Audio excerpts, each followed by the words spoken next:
value, not what's coming. Call 1-855-300-9993 or visit Truehold.com. The smarter, faster way to cash out on your home's value without having to move. That's Truehold.com. With one of the best savings rates in America, banking with Capital One is the easiest decision in the history of decisions. Even easier than choosing Slash to be in your band. Next up for lead guitar. You're in. Cool. Yep, even easier than that. And with no fees or minimums on checking and savings accounts, is it even a decision?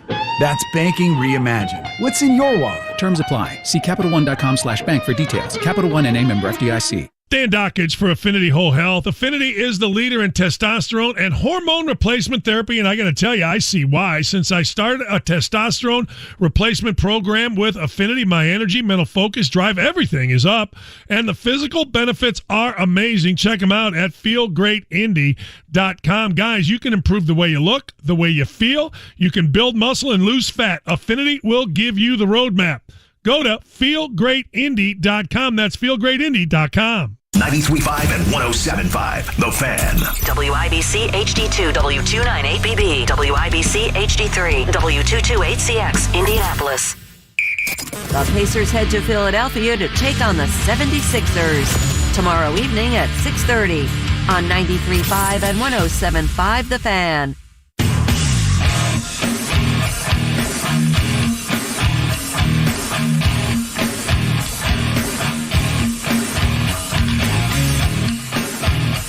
What in the hell do you think you're doing? Hey, John Boy. I'm telling you straight, it's my way or the highway.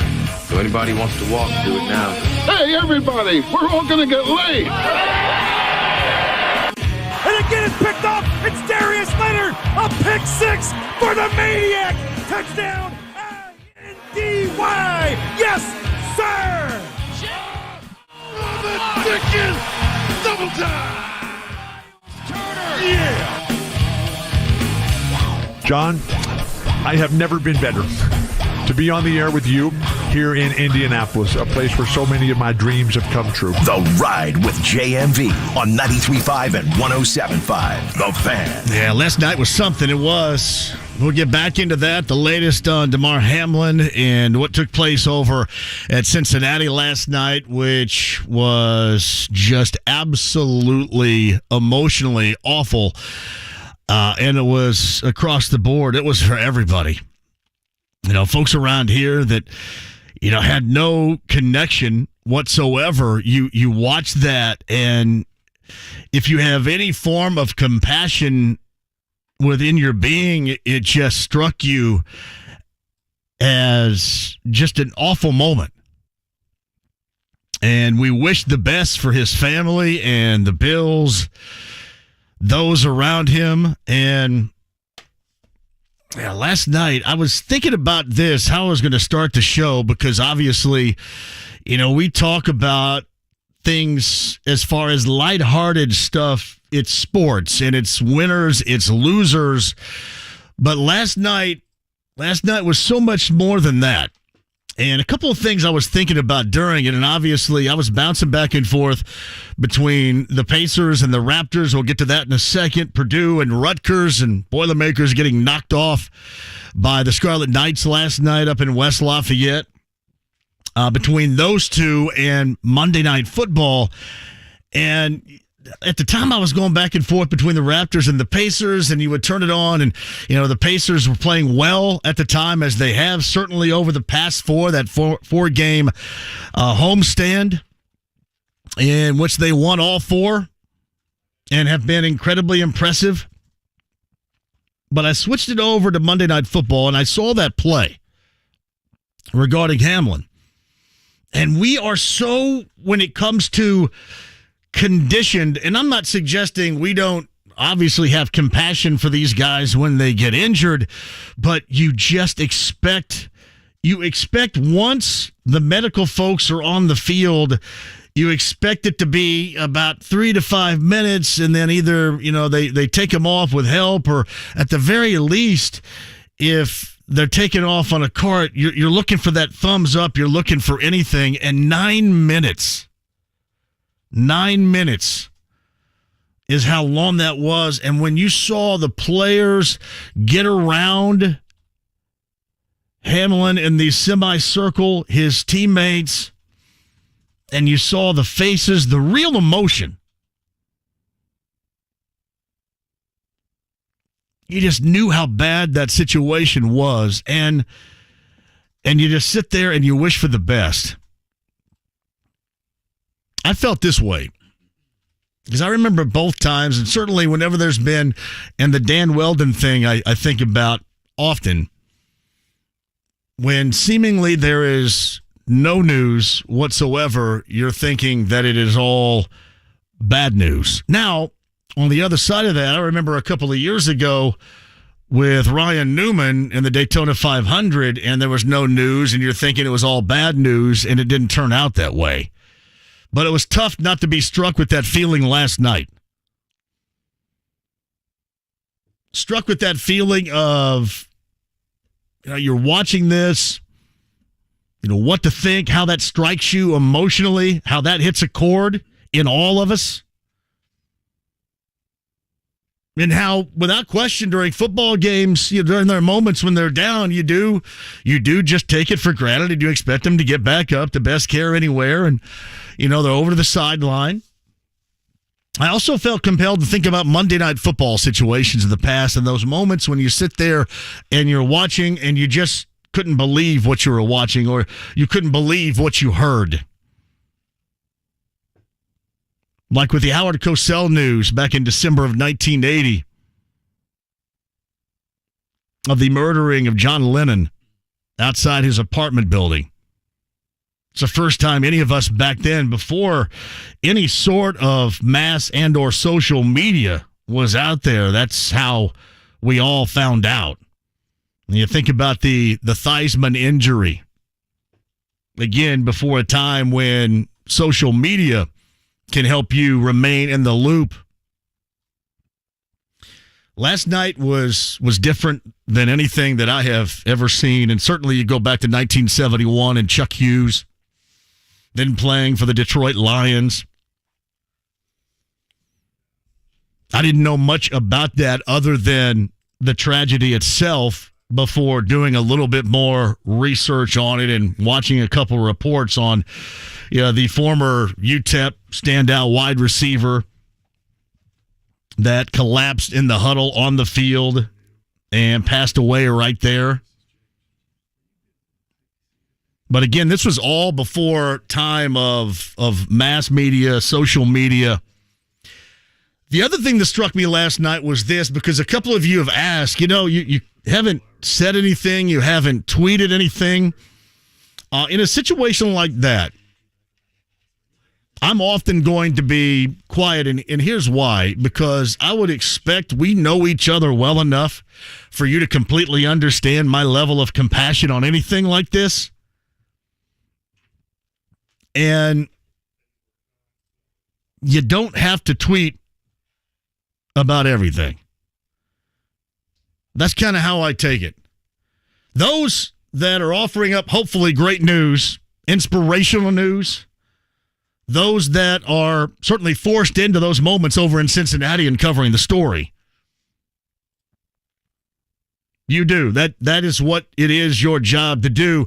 My job sitting at home was just to hope for the best, to show a little compassion, and just to understand that, social media doesn't seem like much of an option to me tonight. And there are a lot of examples as to why others should probably take a similar path. But that's their choice, not mine. It was my choice.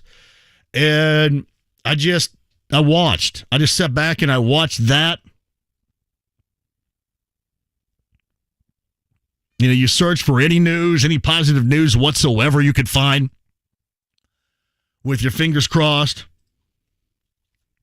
And you understand exactly, how much, certainly somebody like me, you've watched so much football in your lifetime, and clearly since the last time it happened was, or at least when we talk about Chuck Hughes, it was 1971. I had never seen anything like that. Among some of the things we have seen, yeah, that one grabbed you last night, and it should. You're human. You have compassion. You have understanding. That's how you're going to respond and react to it. And then you continue to hope for the best. Hope for the best in what was just an absolutely awful situation in Cincinnati. And within trying to hope for the best, you also you look for bits and pieces, if you can find it, of any positivity whatsoever. And oftentimes that certainly goes back to those that were there, those were there on the spot, that were, offering up, the help, the first responders, the teammates. Full disclosure, the other thing I didn't really get into last night was it was, to me, going to be a foregone conclusion that they were going to cancel the game, or at the very least postpone the game, as they did. And when everybody else kind of got into that, you just kind of sit back and you waited. Incredibly tough situation, and no doubt about that. So our best, our thoughts, again, hopefully everything is able to turn positive out of what was just a beyond tragic situation last night, without question. One of those where you're at a loss of words with Damar Hamlin.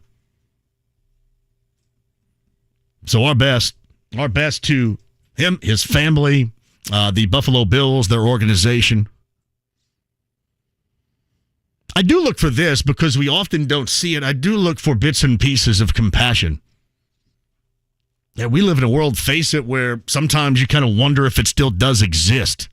I mean, even in moments like this, you get some of the worst, most ridiculous, dumbfounding takes ever. Just wonder what in the world is going on around here. So I do find myself looking for those bits and pieces of compassion. And, the way the two coaches handled things, the way they were trying to handle things, because I can't imagine it's something where you just, okay, well, this is what we got to do, and you go there. I can't imagine what was going on. I cannot imagine trying to be a part of any of those particular decisions, but I can imagine being around it and having a 100% understanding and compassionate viewpoint of what was going down. And you did see that last night. You saw that from what you watched across the board. So we'll talk about that. We can bring that up. Certainly any new news, any positive news, hopefully, that is brought about over the course of this afternoon, I will immediately pass it along to you.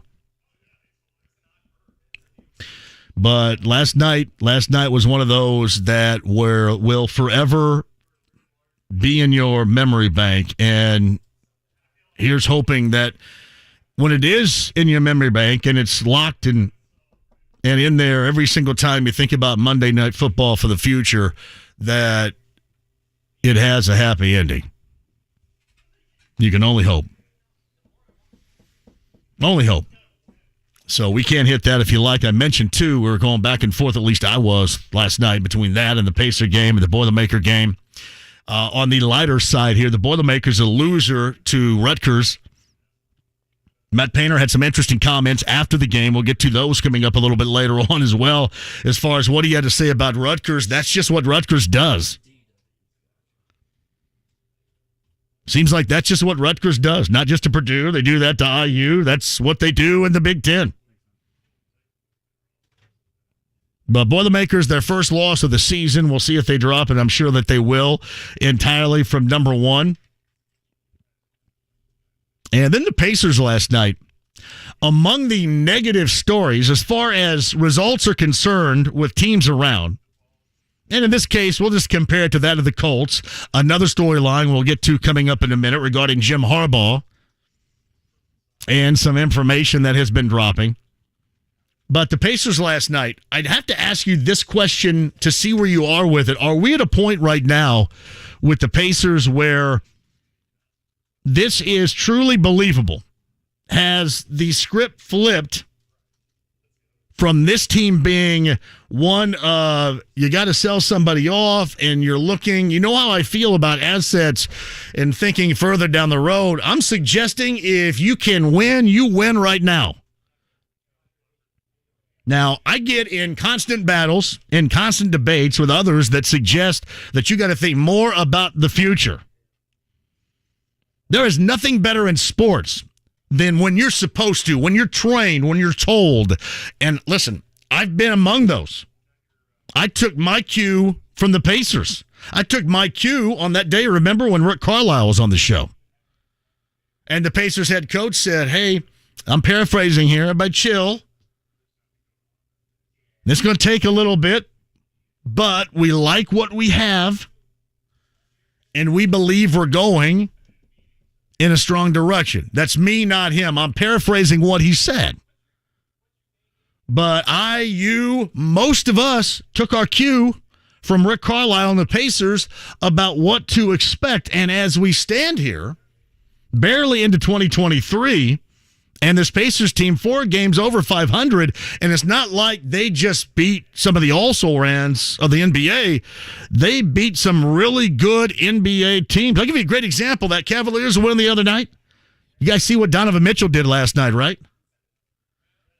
Maybe the only game where the guy on the other side, DeMar DeRozan, can go for 44, only to be outdone by Donovan Mitchell, who went for 71 last night for the Cavaliers. That has been a Pacer win here recently. Little double overtime loss last night for the Hawks, where Klay Thompson had 54 in the win for the Warriors. But also on that list would be the Hawks. Paul George goes for 45 on Saturday afternoon. Pacers win that. I don't know about you. Pascal Siakam, I thought last night that dude was going to go for about 40. And it slowed down, and the difference we saw last night, there was a bit of a different feel and feature. It was the bench, and this was what was clear if you were watching the game last night. The Pacers bench stepped up and stepped up big, and you felt really good when Toronto sent their bench in there because they had nothing. They had nothing. But that was another good win last night. And in large part, that was due to the play off the bench. And again, a couple of other reasons. I'll give you 3 as to why I love this team right now. And this team is okay to chart out this path. For those of you that are looking for the longer-term future, just soak it up, because you can go ahead and start that clock on the longer-term future, especially when it involves winning. You can do that right now. Benedict Mathurin off the bench. I don't mind Benedict Mathurin off the bench. I don't think he minds. I don't think anybody minds. He is still going to put up numbers. 21 points, and I love the edge. You guys see the back and forth between he and Jamal McGlure, who was one of the bench coaches for the Raptors last night. It always kind of seems like Mathurin either finds or searches for a bit of inspiration to enhance his game, right? Seems like that all the time. That's exactly what you got last night. He got a little bit of inspiration, and right after that, he hit that against the shot clock 3. And they were off and running. I just love the fact that he'll make a play, and then he'll mess one up. And you can't tell the difference. He just moves along. You know how difficult that is for a young dude? Think about how difficult it would be for you just doing what you did whenever you're his age. I mean, it didn't matter. We screwed something up. What did we do? What's it going to matter? Nobody really cared. But I love the fact that he doesn't have much of a memory. He just bounces back to the next one and knows that he's going to make that play. I love that aspect. And then once again last night, you saw two of the reasons why this team has been playing so well so far, and two of the reasons why the Pacers, I'm assuming, both Chad Buchanan and Kevin Pritchard, are completely rethinking everything right now. And they should. When you have something and you believe that is real, and that's the question I'm going to ask you today. Are we further enough in the season where we believe what we see is legit? Is it real? Or are you still on the fence of this being a product of a prior schedule and still not reaching the halfway point of the NBA season? What's going to be the ultimate test for you if you're not on board right now, if you're not a believer in this product being well ahead of schedule? Yeah, what's going to be that determining factor for you? I think we are right there. I think we are right there to go ahead and make that conclusion. That you roll with this, and if you want, you go out and see if you can't enhance this particular group. Because here's what you also find. All right, the surprise, the enjoyment of watching, as I mentioned before, the fresh feeling. And there is no doubt you see across the board a great deal of talent, whether you're talking about Halliburton or Matherin, or what Halliburton has done and this team has done for Myles Turner, what this team has done for Buddy Hield. You think almost everything he shoots now is going in. You want to know why? Because a lot of what he shoots goes in. But what you see, maybe more so than anything else, you saw it from the bench last night. You've seen it in a variety of spots this year, whether we're talking about Andrew Nembhard or Tyrese Halliburton or Jalen Smith. These guys have a hunger. And this is not a bunch of BS here. I could give you a bunch of coach speak, and I choose not to. You can just see these guys have a high level of competitive hunger. Even in games in which they've lost this year, other than a couple of awful ones, certainly on the road out west, that ridiculous game here against whoever the Nets were playing at that moment because it wasn't their Big Five. And then they had that clunker down in New Orleans here recently. But most of the time, you can count on one thing, that these guys aren't going to go away. Reminds me of John Malkovich in Rounders. The kid's got alligator blood. You can't get rid of him. That seems like it's this Pacer team. How long has it been since we've seen that level of competitive hunger? And there is no doubt it is necessary in a season like this, when the Indianapolis Colts have done and accomplished what they have this season, which is more times than not embarrass themselves and absolutely look like a team that needs new leadership across the board. This is when you need it. This is when you need it right now.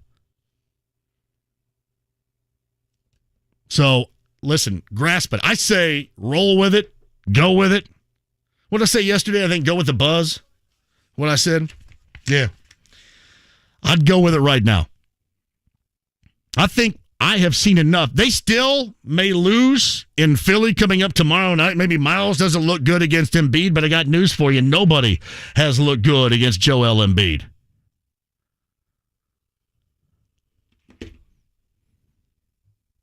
Nobody. All right, we'll talk about that, some Colts stuff, and more coming up on the other side. Greg Rakestraw, bottom of the hour.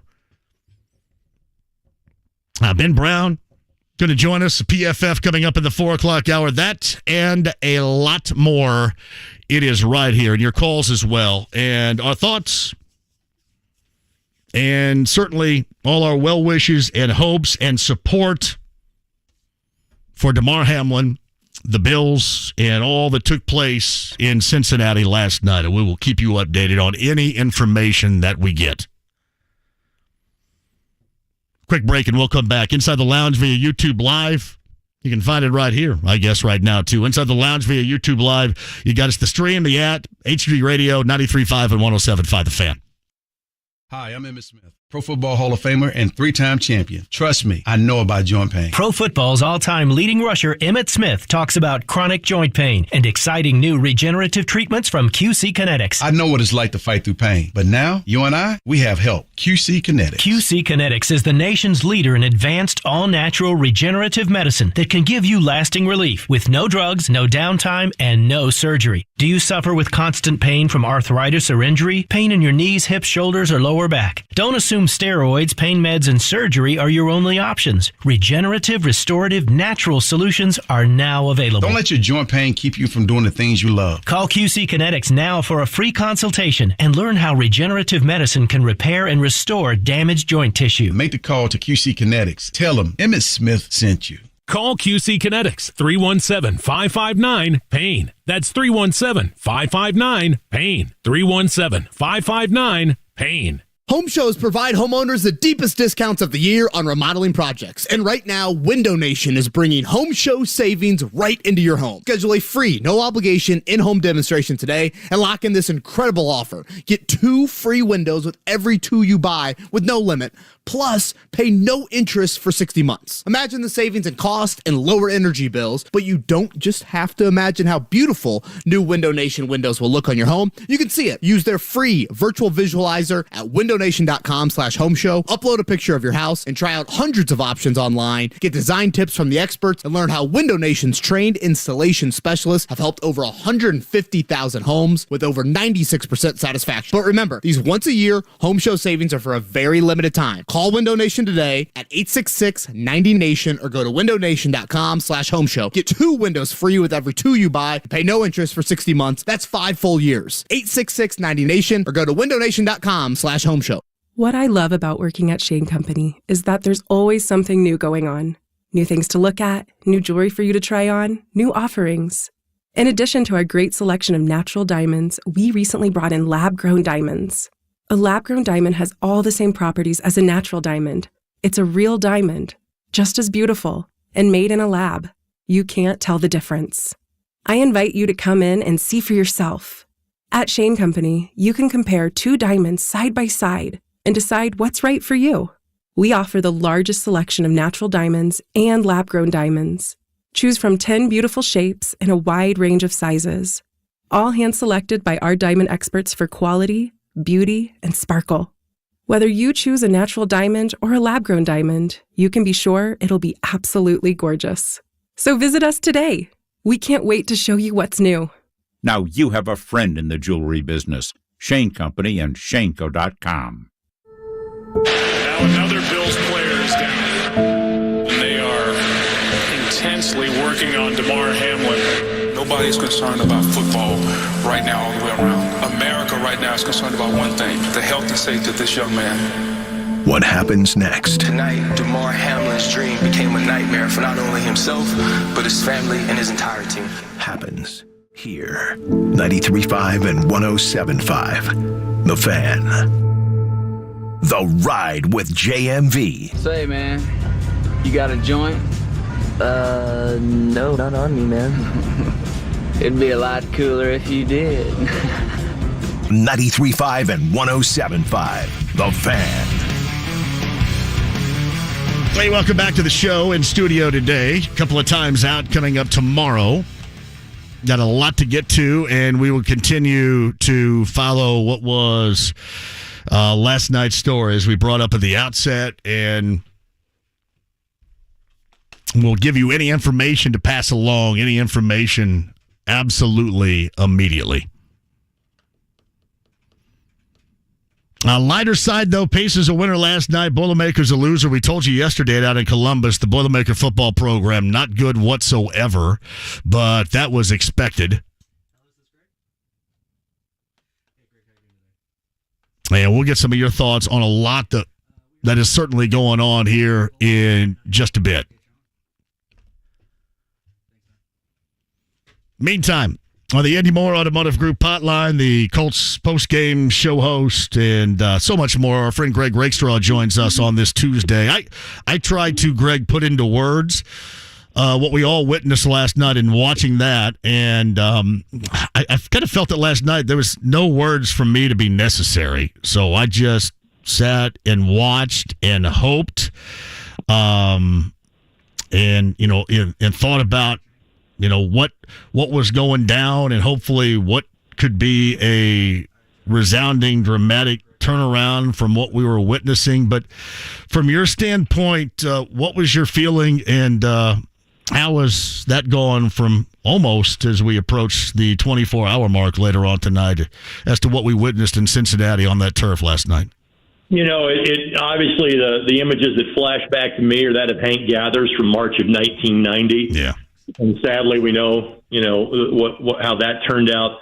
I think back to Christian Eriksen, the soccer player that plays in the Premier League, that plays for Denmark, with the Euros that were competed in 2021. And thankfully, what happened to him, where he was revived, he was saved, and amazingly, he is back competing in the Premier League now for a second season after that, when normally the best case scenario is this person is walking and talking amongst us, but is not resuming, their athletic career, be it the professional level. I was not in the building when Jon Stewart passed away in March of 99. We had a reporter there because I was covering a game for the Franklin radio station at Franklin College, and we were supposed to cut to updates of what was the second game that night at Columbus North, which was Franklin and Sullivan. And obviously that game was played with a pall cast over it because of what had happened at Lawrence North. So while this has not happened in the National Football League for some 51 years, this has happened in other, sports venues. And it's just a reminder that for the importance that we put on this, there are things that are far greater of import. And I want to congratulate everyone, fans, players, personnel, the league, for realizing what happened last night was much bigger than the game of football, and there was no way you were going to resume that game last night. I put it this way, and Greg Rakestraw is on the Andy Moore Automotive Group hotline, that we, at least I do, I guess I can't speak for everybody, but I do, when medical personnel comes out onto the field, even a cart, if it's rolled out there, you wait and you hope to see somebody either walking off with a little bit of help or coming off on a cart and giving a thumbs up when they exit. Last night was so dramatically different than what we normally see. It was a true shock to the system, just all the way around. Well, we are conditioned now that is normally the outcome that we see. So when we don't, we know it's scary. To see the look, it was really the look on Sean McDermott's face, because he's a pretty intense dude. And when you very quickly saw it in his face that this is different, this is scary, and this is something that guys have not seen. And then obviously you saw the emotional reaction of his teammates. And, let's face it, these guys, I think, even though you can never think about it while you're playing, I think whenever that cart comes out, they are aware of their own football mortality. This is a different type of mortality we were talking about last night. And to see the look on those players' faces was all you needed to know about just how dangerous of a situation that unfortunately we witnessed last night in Cincinnati. It's Greg Rakestraw with us via the Andy Moore Automotive Group hotline. And again, we'll keep you updated and wish for nothing but the best, certainly here moving forward. On things that don't matter as much, got the final weekend of the regular season coming up, and the Texans here in town. Where are we right now with this group, you think? And from what you witnessed against the Giants, what has been under the interim tenure of Jeff Saturday, we thought after the Vegas game it was going to get better, but it has just increasingly gotten worse. Where do you first point the finger as to why this has taken shape, Greg? This goes to everybody. The roster was nowhere near as good as we thought it was going to be. Obviously, the biggest culprit in terms of expectations versus how they played, offensive line 1, quarterback position number 2, wide receivers are probably about what we thought they were. going into the regular season. You didn't have the year from Jonathan Taylor that you had a year ago. You know, the defense has played up to expectations. You know, I think the dam has finally burst on them over the course of the last couple of weeks, and maybe just the mental fatigue and enough missing pieces where, you know, they have not been able to maintain their level of play that we saw for a good chunk of the year. But this is everybody. This is on roster construction. This is on culture in the locker room. This is about in-game decisions from coaching. This is about quality of coaching staff.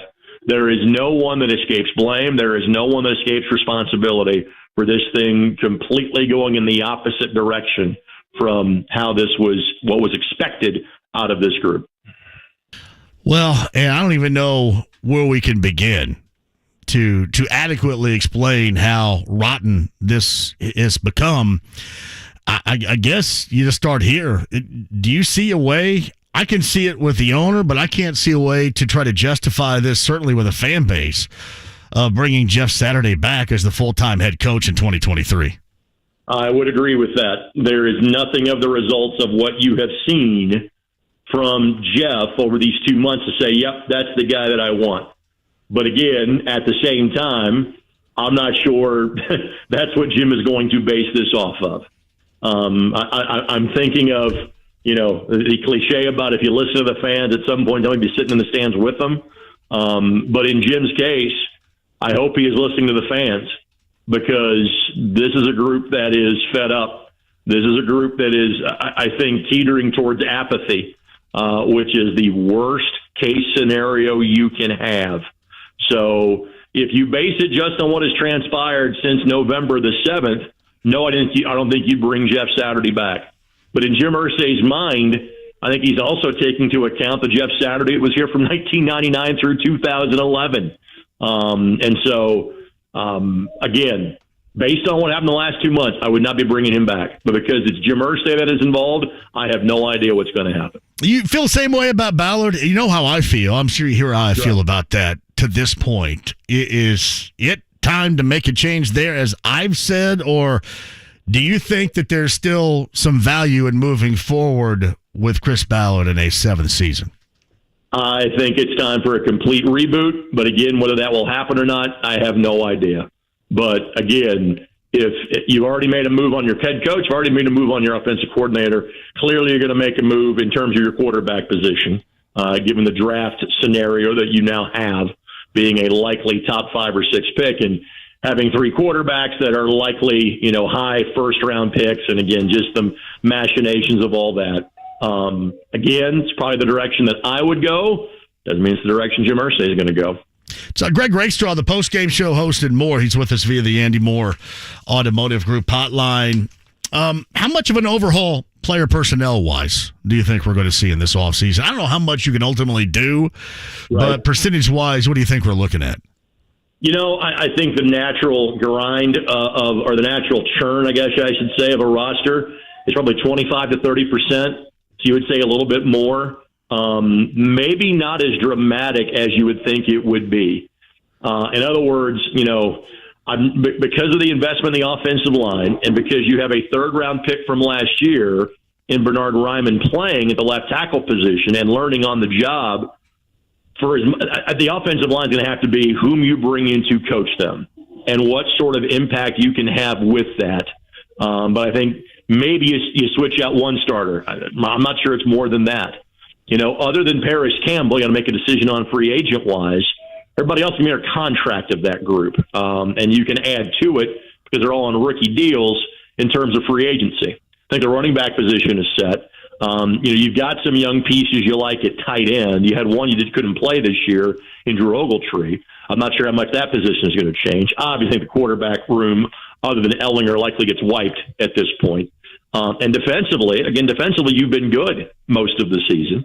And you've got most of those guys under contract. Now, the notables are Yannick Ngakoue, Bobby Okereke, E.J. Speed, Stephon Gilmore.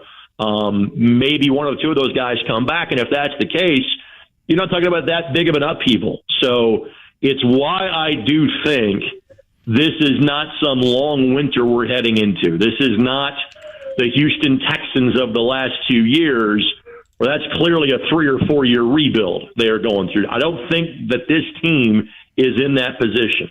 And again, I'll point out in recent history, the dark days of the Indianapolis Colts, which have not been that many. 6 wins in 2001, 10 wins the next year. 2 wins in 2011, 11 the next year. 4 wins in 2017, 10 wins, and a playoff win the following year. So I do think that this thing can be turned around quickly if the right moves are made. So Greg Rakestraw with us as well. It was Rutgers again last night for the number 1 Boilermakers. What makes Rutgers so difficult? Certainly in situations like that against top-ranked teams, with the Boilermakers being, that particular victim 2 years running now. I think Rutgers plays about as tough and physical as Purdue does. I think it's Rutgers is simply very well coached. I think Steve Peichel does a heck of a job, and he has turned that into an upper half team. I also do think there is something about even as players change, philosophies and coaches, other than a couple of places in the Big Ten, really haven't. So there's a lot of things that, even though, again, there's no Trevion Williams, no Jaden Ivey, what Purdue does is kind of typically what Purdue does. And so Rutgers is accustomed to playing against that. So to me, a lot of what happened last night is simply that Steve Peichel's really good at his job and has done a heck of a job in making Rutgers, if not one of the best teams in the Big Ten, then clearly a team that is an upper half level team and a tough team to compete against every night in Big Ten play. Greg, IU plays in Iowa City coming up on Thursday. The better part of 2 weeks, this team has been without playing competitive, meaningful basketball. Is that going to be detrimental for this group to try to kick this thing back off in 2023 Thursday night? I think it will be, and I am very surprised that you make a schedule with that sort of hole in it. I'm really, really surprised. That, because trust me, when you're talking about a guarantee game here, you could easily have taken that date on December the 23rd and moved that to December 30th and given yourself a lot less ring rust heading into a key Big Ten game. So that is so odd to have happen. We saw that during COVID because you had to take time off. This was a scheduling issue for IU. And so I'm floored that there was that sort of a gap in their schedule. Butler, I know they got a win against Georgetown. It was a rough 0-for-3 start for the Dogs in Big East play, at least here recently. Is this a team that's going to be able to pick this thing up with Thad Matta, or is it going to be much like what we have seen so far the rest of the season? Again, Georgetown is the bingo free space at this point, and DePaul is not far behind them. And DePaul is the team that Butler will have to play coming up tomorrow night. You take care of that, then the schedule picks back up again. Before I'm sold on this Butler team, I want to see them, don't have to do what they did against Georgetown and win by 29 points. I want to see them beat an upper half Big East team first, then we can have that conversation about, can Thad Matta turn this specific group around? Who's been the most impressive high school basketball team to this point? You either seen or heard about? Ben Davis, and it's not close. Ben Davis is very similar to what Warren Central was 5 years ago in terms of that Warren Central team ran the table. I think Ben Davis could. Not saying they will, but they could. I'll see him Friday night against North Central. But there's not a super high-end level recruit on that team. They're just 5, 6, 7 outstanding high school basketball players. And this group has largely played together for the last 2 or 3 years. This was a group, a lot of them played as sophomores on a team that was under 500 2 years ago. Then last year, that team made the regional final, and they bring back all 5 starters. All those guys are going to play Division I or Division II basketball out of that group. They won the Hall of Fame Classic. They played 2 carbon copy games against Northwood and Penn. And while Northwood is 3A, they were 6th in the Sagarin ratings going into that game, and Penn was 2nd or 3rd in the state. And basically, Ben Davis was kind of like a vice in the second half of that game. They were trailed by 2 in both games. They frankly led by 10 kind of in the fourth quarter and just kind of kept both teams at bay, won by, I want to say 12 and I think 18 points respectively is how those games played out. And the young man that maybe is their highest end recruit, if not in basketball, then football, that group, in Mark Zachary. He's usually their 6th or 7th guy. he was named tournament MVP to show you how deep that team is. So there is a definitive best team in the state in both girls and boys basketball. In girls basketball at South Bend, Washington, although the Hamilton County and Zionsville squads could play them in the semi-state and would give them a good battle.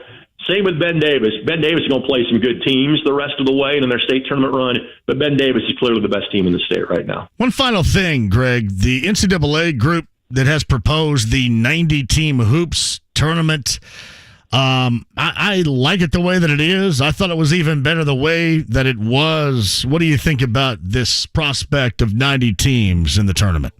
I understand the logic because if you go back to 85 when they first went to 64, a similar percentage now as to Division I teams and those that make the postseason would be about 90 teams because, my God, there's 363 teams playing Division I basketball this year. But at the end of the day, what do we do every year in March?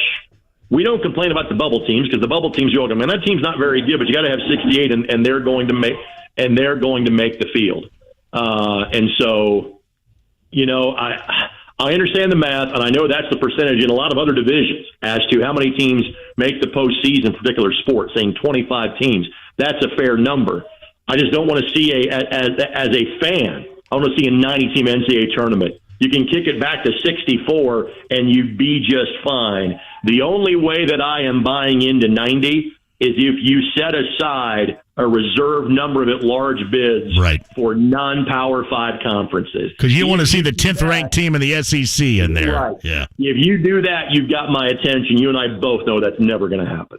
Exactly. All right, what you got this week, buddy? So I got tonight I got Westfield, Mount Vernon, both teams much younger than last year, but off to solid 6-1 and 7-3 starts. Tomorrow night, Park Tudor and LC. LC is 7-4, and Dane Fife is doing that game with me. Then on Friday night, I will have Ben Davis and North Central doubleheader. On Saturday, I'll have the Hendricks County Tournament girls and boys championship games. We've got to get Fife on here to talk that up then at some point this week. Well, he's on tomorrow night at 7:30, so I'd say get him for tomorrow's show. You got it, buddy. Appreciate it, Greg. By the way, did you find the T-shirt I left for you? I have. I have not been up here yet. I just kind of walked up from 5 and came in here. I will go down there though. But you've not been to your actual desk before doing your show. No. Well, no. I you know how I do it. I go down on 5 and do stuff, and then walk up. And I wasn't in here. I was in Columbus yesterday at Buffalo Wild Wings, so I've really not been in here too much. Right. Well, but I'll check it out. I'll check it out and report back to you, brother. I appreciate you. For the green T-shirt. If there's another T-shirt on a chair that's not green, it's not yours. Look for the green T-shirt. You got it, buddy. Thank you. See ya. It's Greg Rakestraw there on the Andy Moore Automotive Group hotline. Seriously, I go down on 5. 5 is a floor that has a production studio, and I normally go in there because I like to put, if I have thoughts about doing something, I like to I kind of put it down on tape. I watch some things. I listen to a lot of things, mostly music, but just some things in preparation there. Cleanse the palate is what I like to call it. We're getting James used to that. Kyle Udemark was definitely used to that.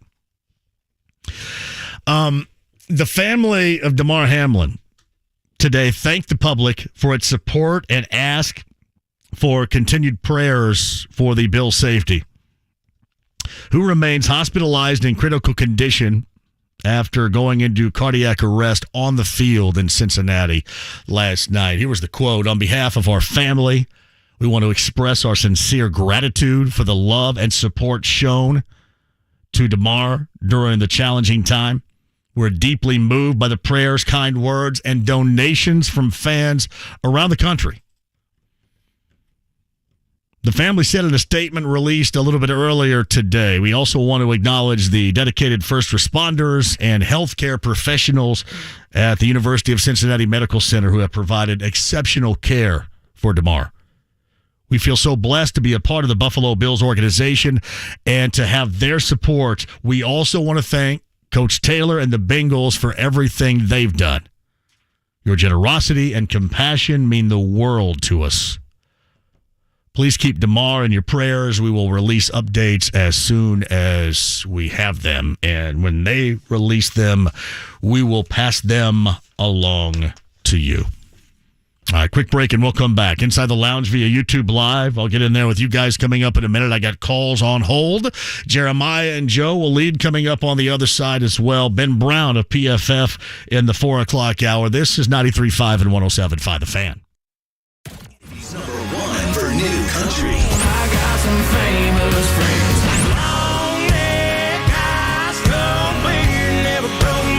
Nobody plays more new country. 97.1 Hank FM. Need new tires? Skip the long appointments and bad coffee. With Go Mobile Tires Indy, order tires online and have them installed at your home or office. GoMobileIndy.com. We come to you. You had a solid retirement dream. Sell your home in a few years, bank the equity, downsize, and travel. But inflation and recession has you wondering if all your hard-earned equity will still be there. What if you could recession-proof your equity right now?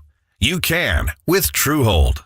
Truehold will buy your home for its best current value before a recession can erode it. You get to bank all the cash now and live in your home for as long as you want. And Truehold covers all property taxes, insurance, repairs, and maintenance. And since Truehold pays your home's current value in cash now, it's yours to do whatever you'd like. Don't wait for inflation, recession, and interest rates to erode your home's value. Visit Truehold.com and discover how much Truehold will buy your home for today. Based on its best current value, not what's coming. Call 1-855-300-9993 or visit Truehold.com. The smarter, faster way to cash out on your home's value without having to move. That's Truehold.com. Hey, got the best in plumbing for you. That's Lance and his local team with LG Smith Plumbing. 317-927-7186. The number to always have around just in case something goes haywire. And believe me, at some point in time with plumbing, it just will. But you're going to feel that security of being covered and know somebody's going to have your back, and they are the best in plumbing. That's Lance and his team at LG Smith Plumbing. Again, that number, 317-927-7186. Call them today online, ldsmithplumbing.com. Guys, if you've noticed a lack of energy, motivation, and drive, it could be low testosterone. So schedule your complete health assessment at Low T Center today. They now offer the convenience of monitored self-inject at-home testosterone treatments. That's $155 a month cash pay or is covered by most health insurance. If you don't live near a Low T Center or you just need the convenience of the at-home treatment, Low T Center makes it easy. To get started on treatment, it's only the first 2 visits in person. That's lowtcenter.com to schedule your appointment today. lowtcenter.com. That's Low T Center, reinventing men's healthcare. Affinity Whole Health is the leader in testosterone and hormone replacement therapy. You'll improve your mental focus, drive, and the physical benefits are amazing. Go to feelgreatindy.com. See why patients rave about Affinity at feelgreatindy.com. That's feelgreatindy.com. Save now on appliances and more at the Truckload event at Lowe's. For a limited time, get up to an additional $600 off select major appliances and instant savings from top brands like Samsung, LG, and Whirlpool. And you can take home what you buy same day. Plus, get store-wide savings on even more items. Head to your local Lowe's store or visit Lowes.com to shop the Truckload event today. Exclusions apply while supplies last. Selection varies by location. See Lowes.com for details. Valid 12/29 for 1/4. The Colts wrap up the season as they host the Houston Texans. Coverage Sunday morning at 9 on 93.5 and 107.5 The Fan. The Ride with JMV. If you leave me now, you'll take away the biggest part of me. 93.5 and 107.5 The Fan. Thank you so much for joining us in studio today. Coach's Tavern on Thursday, Larceny Bourbon Locks and Luna Azul Tequila Shots. Final week of the regular season with betting analyst Brent Halverson coming up on Thursday. Twin Peaks on Friday with a Bud Light Blue Friday. Any of the latest news regarding Damar Hamlin, we will have it for you when it gets to us. So you will hear it right here. We will certainly stop down and talk about what was just an awful scene last night in Cincinnati, to say the least, on Monday Night Football. Everything else, really, as far as, you know, people are asking about the game being played and stuff. You know, they can figure all that stuff out, or, you know, the ramifications of it in the future. They're just not necessary right now. We'll have it for you, though. Jeremiah is at 239-1070. Hello, Jeremiah. How are you? JMV, I appreciate you taking my phone call. Get it, brother. Unfortunately, the circumstances are, we're all kind of in shock. I don't think that there's... Yes, that's a good way to put it last night. Yeah. I've seen it from both angles. Unfortunately, having kids played sports and watching them, like you said earlier, get injured and hope for the best, and hopefully they walk off the field or the court or the mat or whatever they participate in. And then, unfortunately, we've been in the circumstance of not having that good fortune and seeing the end results. Last night was gut-wrenching. And I'm sorry, I'm a little emotional about this. It really hits you hard because you can see the pain those players are going through. And, that is something that a lot of people don't realize what's going on. And as a first responder as well, when we have to go out in the middle of that basketball court or that football field or baseball field and render care to someone's son or daughter, the intensity of that emotion is amplified 1,000 times over.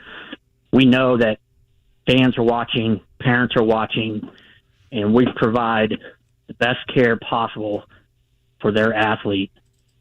And those responders last night have millions of people watching on TV, via social media. And my thoughts and prayers are with the families of Hamlin and for those first responders, because that's a lasting effect on them as well, that it's an unfortunate aspect of our careers. And when we have people talk about how soft or unable to take a hit in weeks past on social media, and you see this go on last night, I really hope it puts those individuals to bed and keep those comments to themselves, because you never know when just a basic, simple tackle or a simple basketball move or baseball play can go south so quickly. And it's completely unfortunate to see those who don't have that compassion and understanding of not knowing what the next thing is going to be for that family. And I applaud all those that provide the care for Mr. Hamlin. And I hope the best. Well, and you're in the shock is what you first stated, Jeremiah, and that was even somebody who and thank you for what you do. You and your colleagues, you do this, provide this care on a daily, a nightly basis, and that shock, is still something that you feel in a situation like last night. That's exactly how I felt moving along with what was happening there. But my brother, I appreciate you more than you know. Definitely. Anytime. Thank you for taking my call again. It's Jeremiah right there. Very true words. Hey, John and Joe coming up on the other side. We'll get to you. Ben Brown of PFF is also going to be here. Is Alex ready in the 5 o'clock hour? Do we know yet? Alex Golden setting the pace. I asked this question a little bit earlier, too, whether or not it is time to significantly believe in this Pacer team. Like, rebuild, fine, but play and win in the now. Play for the now. We'll ask Alex about that. That's coming up in the 5 o'clock hour.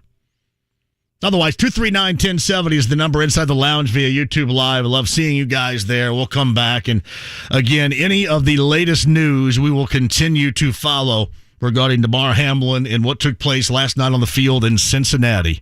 We will have it for you if anything breaks over the course of this show. 93.5 and 107.5 The Fan. They resuscitated his heartbeat. This from the Buffalo Bills. Just before 2 a.m., Damar Hamlin suffered cardiac arrest, critical condition. The health of the young man in Buffalo. 24 years old. This was 5 minutes into the first quarter of the game. If you're talking about it, suspend play for this evening. We're talking about it. What happens with the game itself? It was an important game within the AFC. Your home for Indy Sports. 93.5 and 107.5. The Fan. There's only one company that meets the gold standard in hair restoration and hair transplants. We Grow Hair Indy. Hey, it's JMV, and I'm here with Darren Andrews. Darren, people are coming from all over the world to We Grow Hair Indy to grow their hair back. Hi, JMV. It's great to be here. Yes, they are. And JMV, as you know, we are very proud of the technology and the results at We Grow Hair Indy. We Grow Hair Indy is one of only 2 places in the entire US that offers both the Artist Robotic FUE and our trademark procedure, multi-unit hair grafting. I was tired of my bald spot, which is why I went with multi-unit hair grafting and got more hair in one procedure. Call 888-724-5129 for a free evaluation. That's 888-724-5129, 888-724-5129, and grow your hair back. The one company that has the best technology and results. WeGrowHairIndy.com, the gold standard in hair restoration.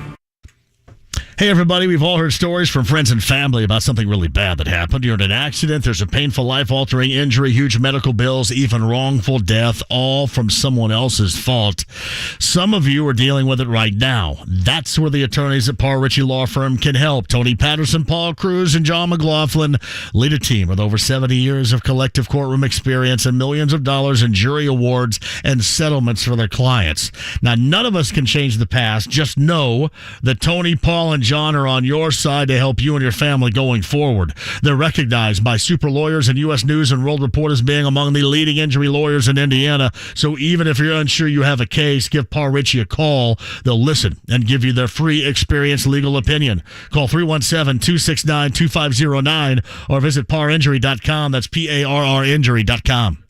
Join Mark Patrick Seminars and stop smoking now without cravings, irritability, weight gain, or your money back. Totally changed my life. It's amazing. I don't have any cravings. You want to quit, but have found it impossible? This is the thing for you. I have absolutely no craving. It's the darndest thing I have ever seen in my life. It's not for entertainment. It's for results. Do it. It works. Period. You've tried everything else. You need to come and try this. Only $49.99 guaranteed.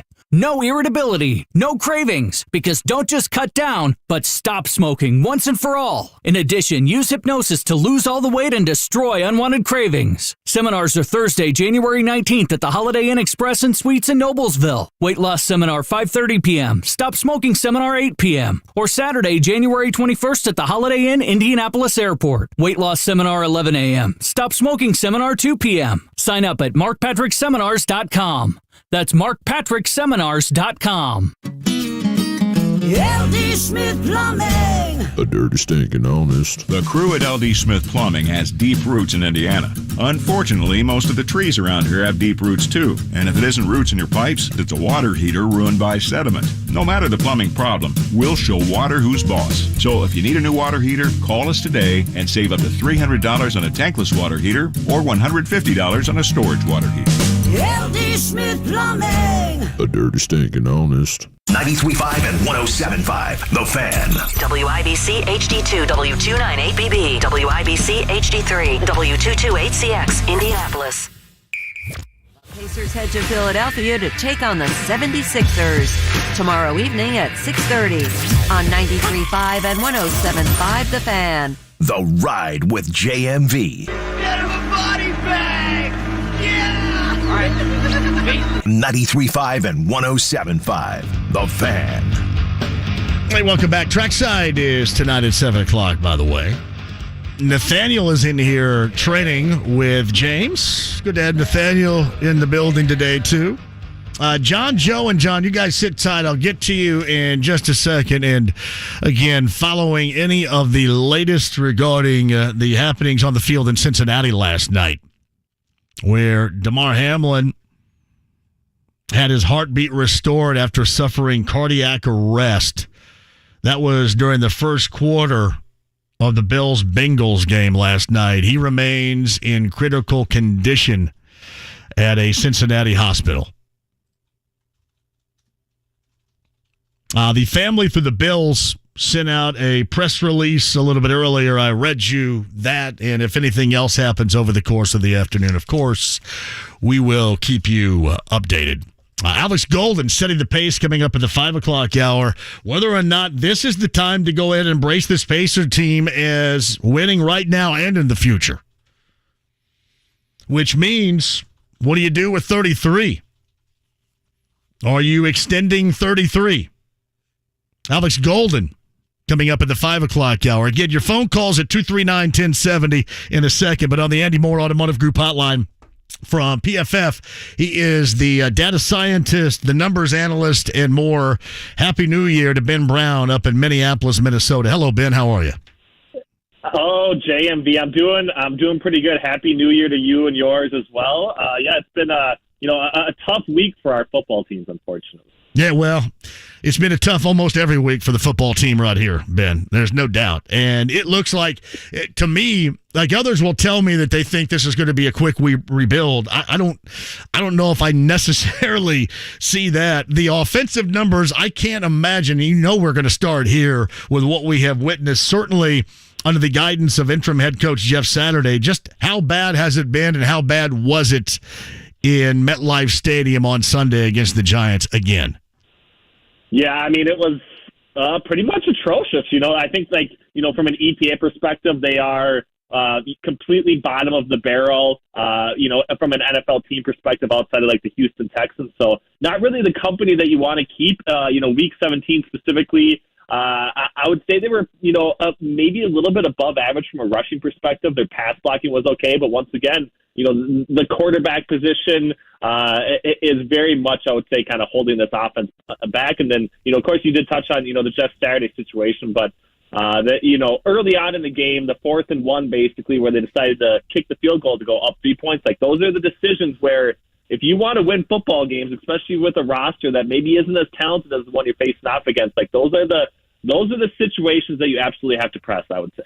So Ben Brown at PFF is with us. I mentioned this when I brought you on. I can't see this being a fluid type of quick turnaround here, because it seems that most of what they put together has failed, and then obviously they don't have anywhere near right now what is necessary by everybody to be successful, and that is a quarterback. Do you kind of view this as well, even through the analytics lens? Do you kind of view this as a longer-term rebuild no matter what happens coming up in the offseason for the Colts?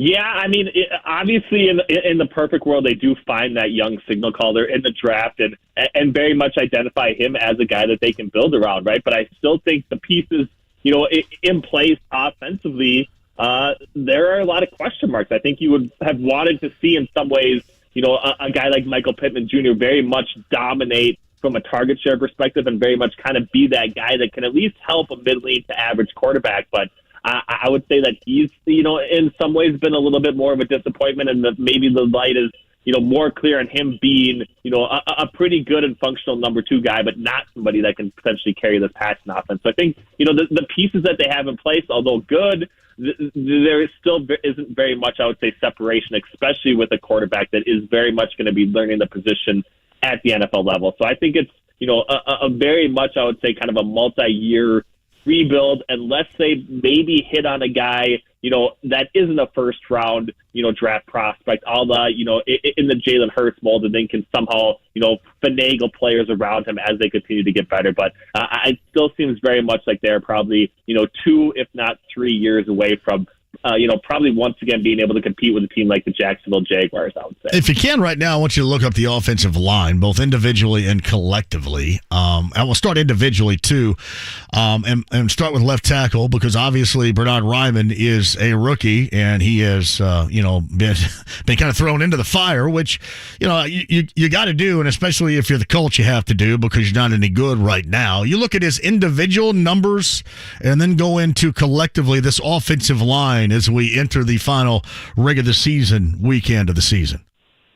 Yeah, I think, specifically Bernhard Raimann, I would say although he's not, among the elite leaders at the, at the tackle position, like he has been, I would say at least a little bit of a pleasant surprise, slightly above average overall grade, pretty good from, a pass blocking perspective and even better from a run blocking perspective. So although he isn't, has the name recognition or anything else, he has graded as, a slightly above average offensive tackle at the NFL level. And I think, if he can continue to build on that, like he is very much, a candidate to arrive as like a top 10 tackle, at the NFL level. And I think that would very much be, a hit in regards to that particular draft spot and that particular spot for the roster. So I like what he's actually been able to do. Going to the other, tackle position, Braden Smith has been, I would say, even a little bit better from, both the pass blocking perspective, I guess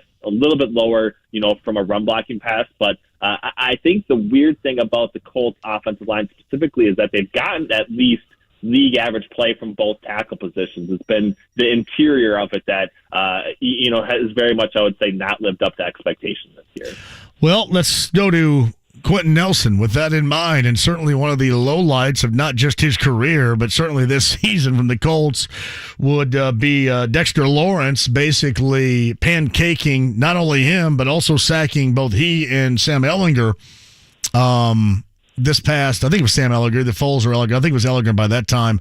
But needless to say, he got worked by Lawrence. What has his rate gauge number been at the left guard position this season? Is it middling? Is it better than what we see when we see a low light like that? How do you gauge what we've seen from Quenton Nelson? Yeah, it's been very middling. I would say specifically his, most recent game was one of his lowest graded games this season. He is, grading at a below, we would call league average number at like a 67.5 offensive grade. Has been a little bit better from a pass blocking perspective, but, surprisingly has been, I would say, pretty poor in run blocking. So we have him as, the 23rd highest graded guard, both left guard and right guard, that's played at least 100 snaps so far this season. So although that's, middling or league average, like he's very much, probably overpaid based on his performance this season. Going to be more so overpaid here relatively soon, too. So 23rd, you said, between both left 23rd. Guard and right guard positions? Yep. In overall offensive grade, I think he's a little bit better from a pass blocking perspective. If we look just at pass blocking, he'd be the 17th highest graded guard from pass blocking, but he drops to 29th basically from a run blocking perspective. So, and that's the thing with the rebuild, right? Like they are going to be continuing to pay him top end guard money, and if they're not going to be able to live up to that, like that's gonna cause the rebuild to probably drag on longer than what it should. Well, you mentioned the faults in the interior of the line. We'll get to right guard and Will Fries, for example, in just a second. But Ryan Kelly has been talked about around here as not having a good season either. Where does he rank among the NFL centers this season so far? Yeah. So it's been he's been not – it's not pretty, basically. So among centers with 100 snaps so far, he's 20th, basically, in overall offensive grade, kind of right around the same level from both a pass blocking and run blocking perspective. So slightly below league average. Obviously has been in there for a number of snaps, which helps quite a bit. But, very much, I would say, probably is the weakest overall grade from, the Colts' perspective for what they put forth this season along the offensive line. Yeah, and it can't be either. There's no way that should or can be just that. The right guard position, I guess specifically, we're talking about Will Fries here. What's that look like? Yeah, he's actually been, in relation to what he's earning, I would say, and everything else, he's actually been, I would say, decent in his role basically for the Colts this season. So let me look up his. I'm seeing if I can get it for specifically right guard.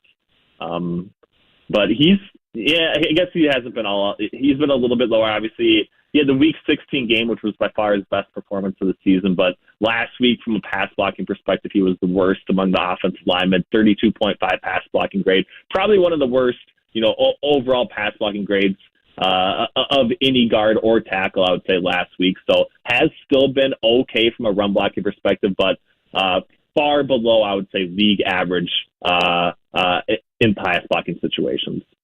So Ben Brown of Pro Football Focus with us every Tuesday going over the analytics numbers for the Colts, which notoriously this season have not been good whatsoever. Joins us via the Andy Moore Automotive Group hotline.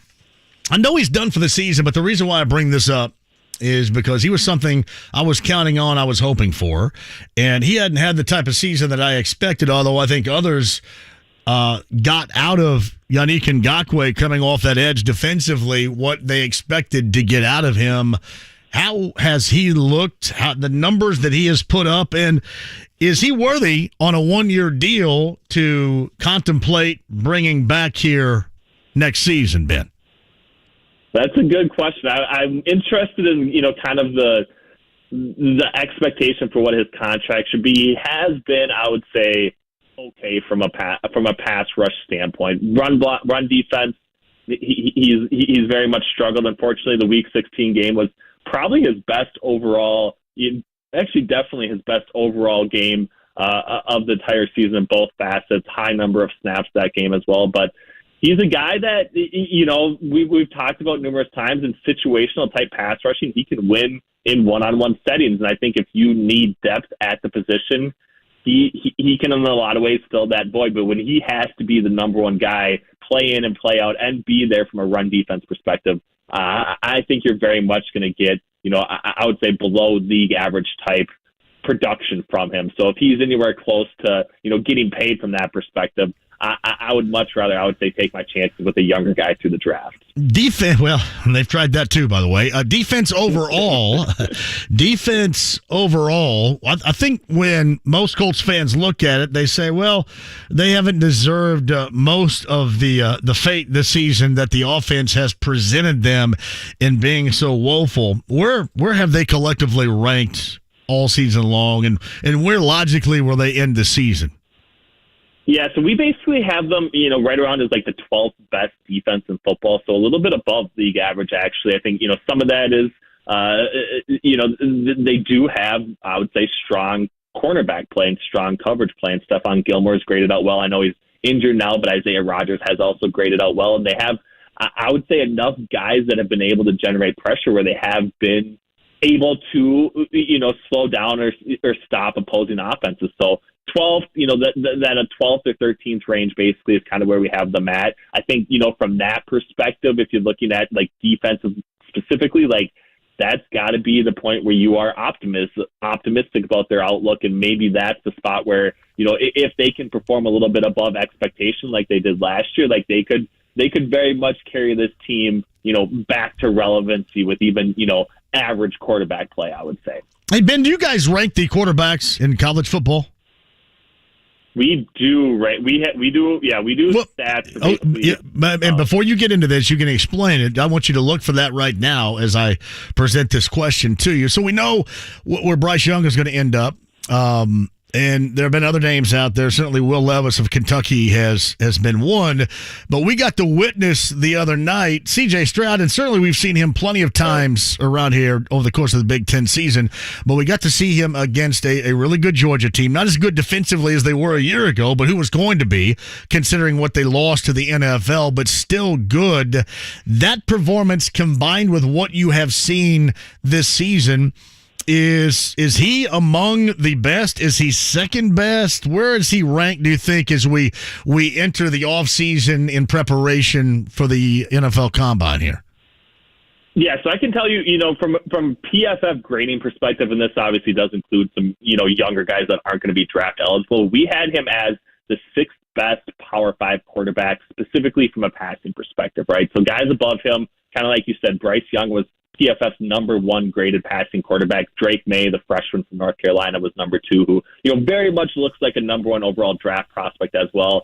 Sam Hartman, a little bit of a surprise. Jordan Travis from Florida State as well. And then it's Caleb Williams and CJ Stroud. So I think, where I would have said he was 2 weeks ago in relation to where I think he probably is going to end up now, it is vastly different after that performance against Georgia. And I think that is very much going to boost his draft stock, but it probably should, because for so long the narrative was that he was very much benefiting from having one of, if not the best, receiving units in college football. In some ways, that's changed a little bit with the injury situation that Ohio State has dealt with. But like the performance against Georgia specifically, like I think he very much is going to land, you know, as a top 5 draft prospect, and should very much, I would say, you know, be ahead of like a guy like Will Levis. So very much, I would say, the second best quarterback in the draft. The thing that I saw on Saturday from him, and some people want to call him, well, you don't need somebody that runs that much. He doesn't run. He was escaping. Right, he was extending. He was extending the play, and that was some things that came with question marks from him that I thought he proved, because not only was he extending those plays when it was necessary, but he was putting that ball on the money as he was running with the football, which I really found impressive. Yeah, and that's the thing is, like, you know, the situations under pressure, getting out of the pocket, in some ways that's a little bit less stable from week to week or even season to season, but the ability to actually, you know, navigate those situations, you know, we see it with outlier players like, you know, Patrick Mahomes every single week, where they can very much, you know, handle what the defense is giving them, and even when they have a somewhat suspect offensive line, they still keep their eyes downfield, you know, and deliver strikes. And I think we definitely saw, you know, a flash of that with C.J. Stroud, you know, against Georgia, and in a game that they probably very much should have won. And like you said, he is definitely more of a runner than what Bryce Young puts forth, and I do think that's kind of the direction that the quarterback position probably needs to gravitate towards, especially with, you know, defenders and everything else. You know, in the high pressure situations, like if you have a sitting duck back at the quarterback position, like it's just not that sustainable of a, you know, efficient offense. But I think Stroud offers enough with his legs where he could be, you know, relatively successful at alleviating pressure and hitting on some of those throws downfield. Yeah, see, Will Levis, I haven't given probably a fair shake around here, because the couple of times I saw him play, he didn't do much for me. Not much for me at all. Is he a lot better? And once he gets better talent around him, will we see that kind of blossom in the NFL, or are my eyeballs telling me the truth about his prospect moving up to the NFL? Yeah, I think your eyeballs are telling you, you know, I would say a pretty fair assessment of him. We have him as basically kind of a, you know, a average quarterback, I would say, at the Power 5 level. This season specifically, he was better definitely last year. Did have some injury situations as well, but he's very much going to be the guy that looks really well at the combine coming up here in March, right? And looks really good throwing the football in a t-shirt and shorts. But can that translate, and is that going to make him into a franchise quarterback?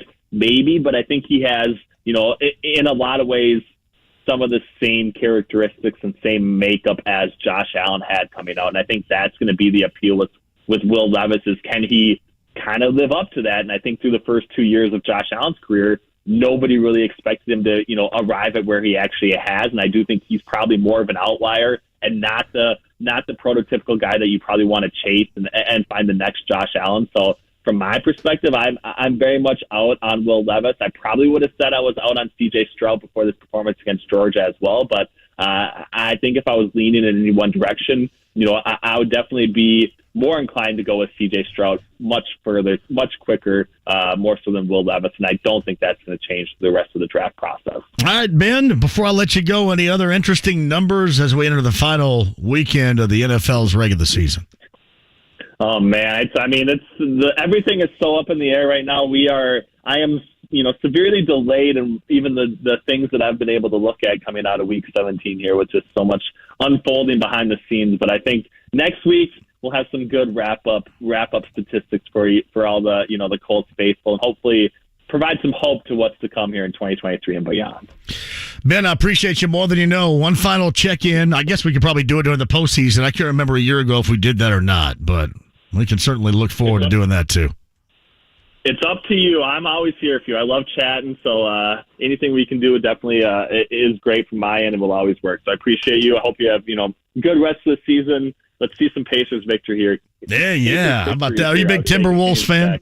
Are you a big Timberwolves guy? I mean, I enjoy them, yeah. I mean, I like to go to games. I have a son who's actually pretty into hockey, so we are more probably Wild fans than anything else, I would say, and kind of gravitate towards that sport. But I enjoy the Timberwolves. I thought they'd be better than what they are, but I still think Anthony Edwards is very much capable of landing as like a top 3 player in the NBA here. And I think that would be, a pretty exciting development for, Timberwolves fans as well. Ben, I appreciate you more than you know. Have a great week.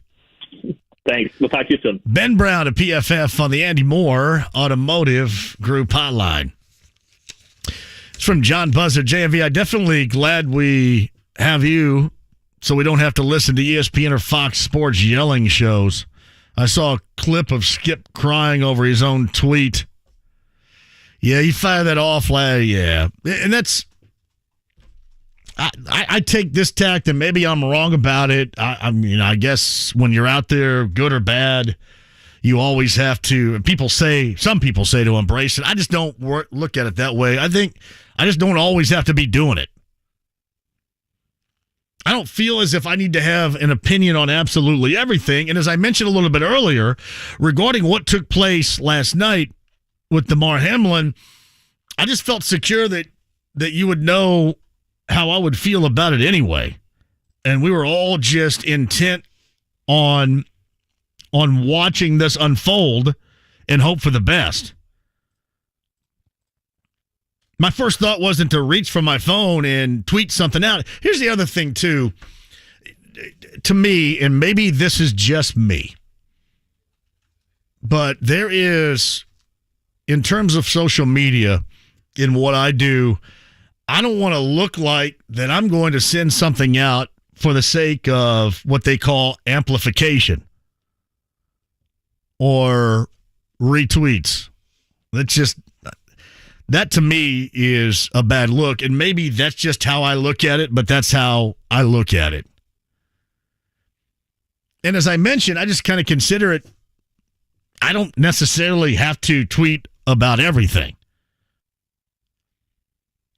And last night, I just felt compelled to watch and hope.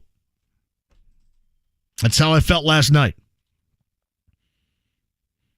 It did not feel like something that I needed to rapid fire social media posts about.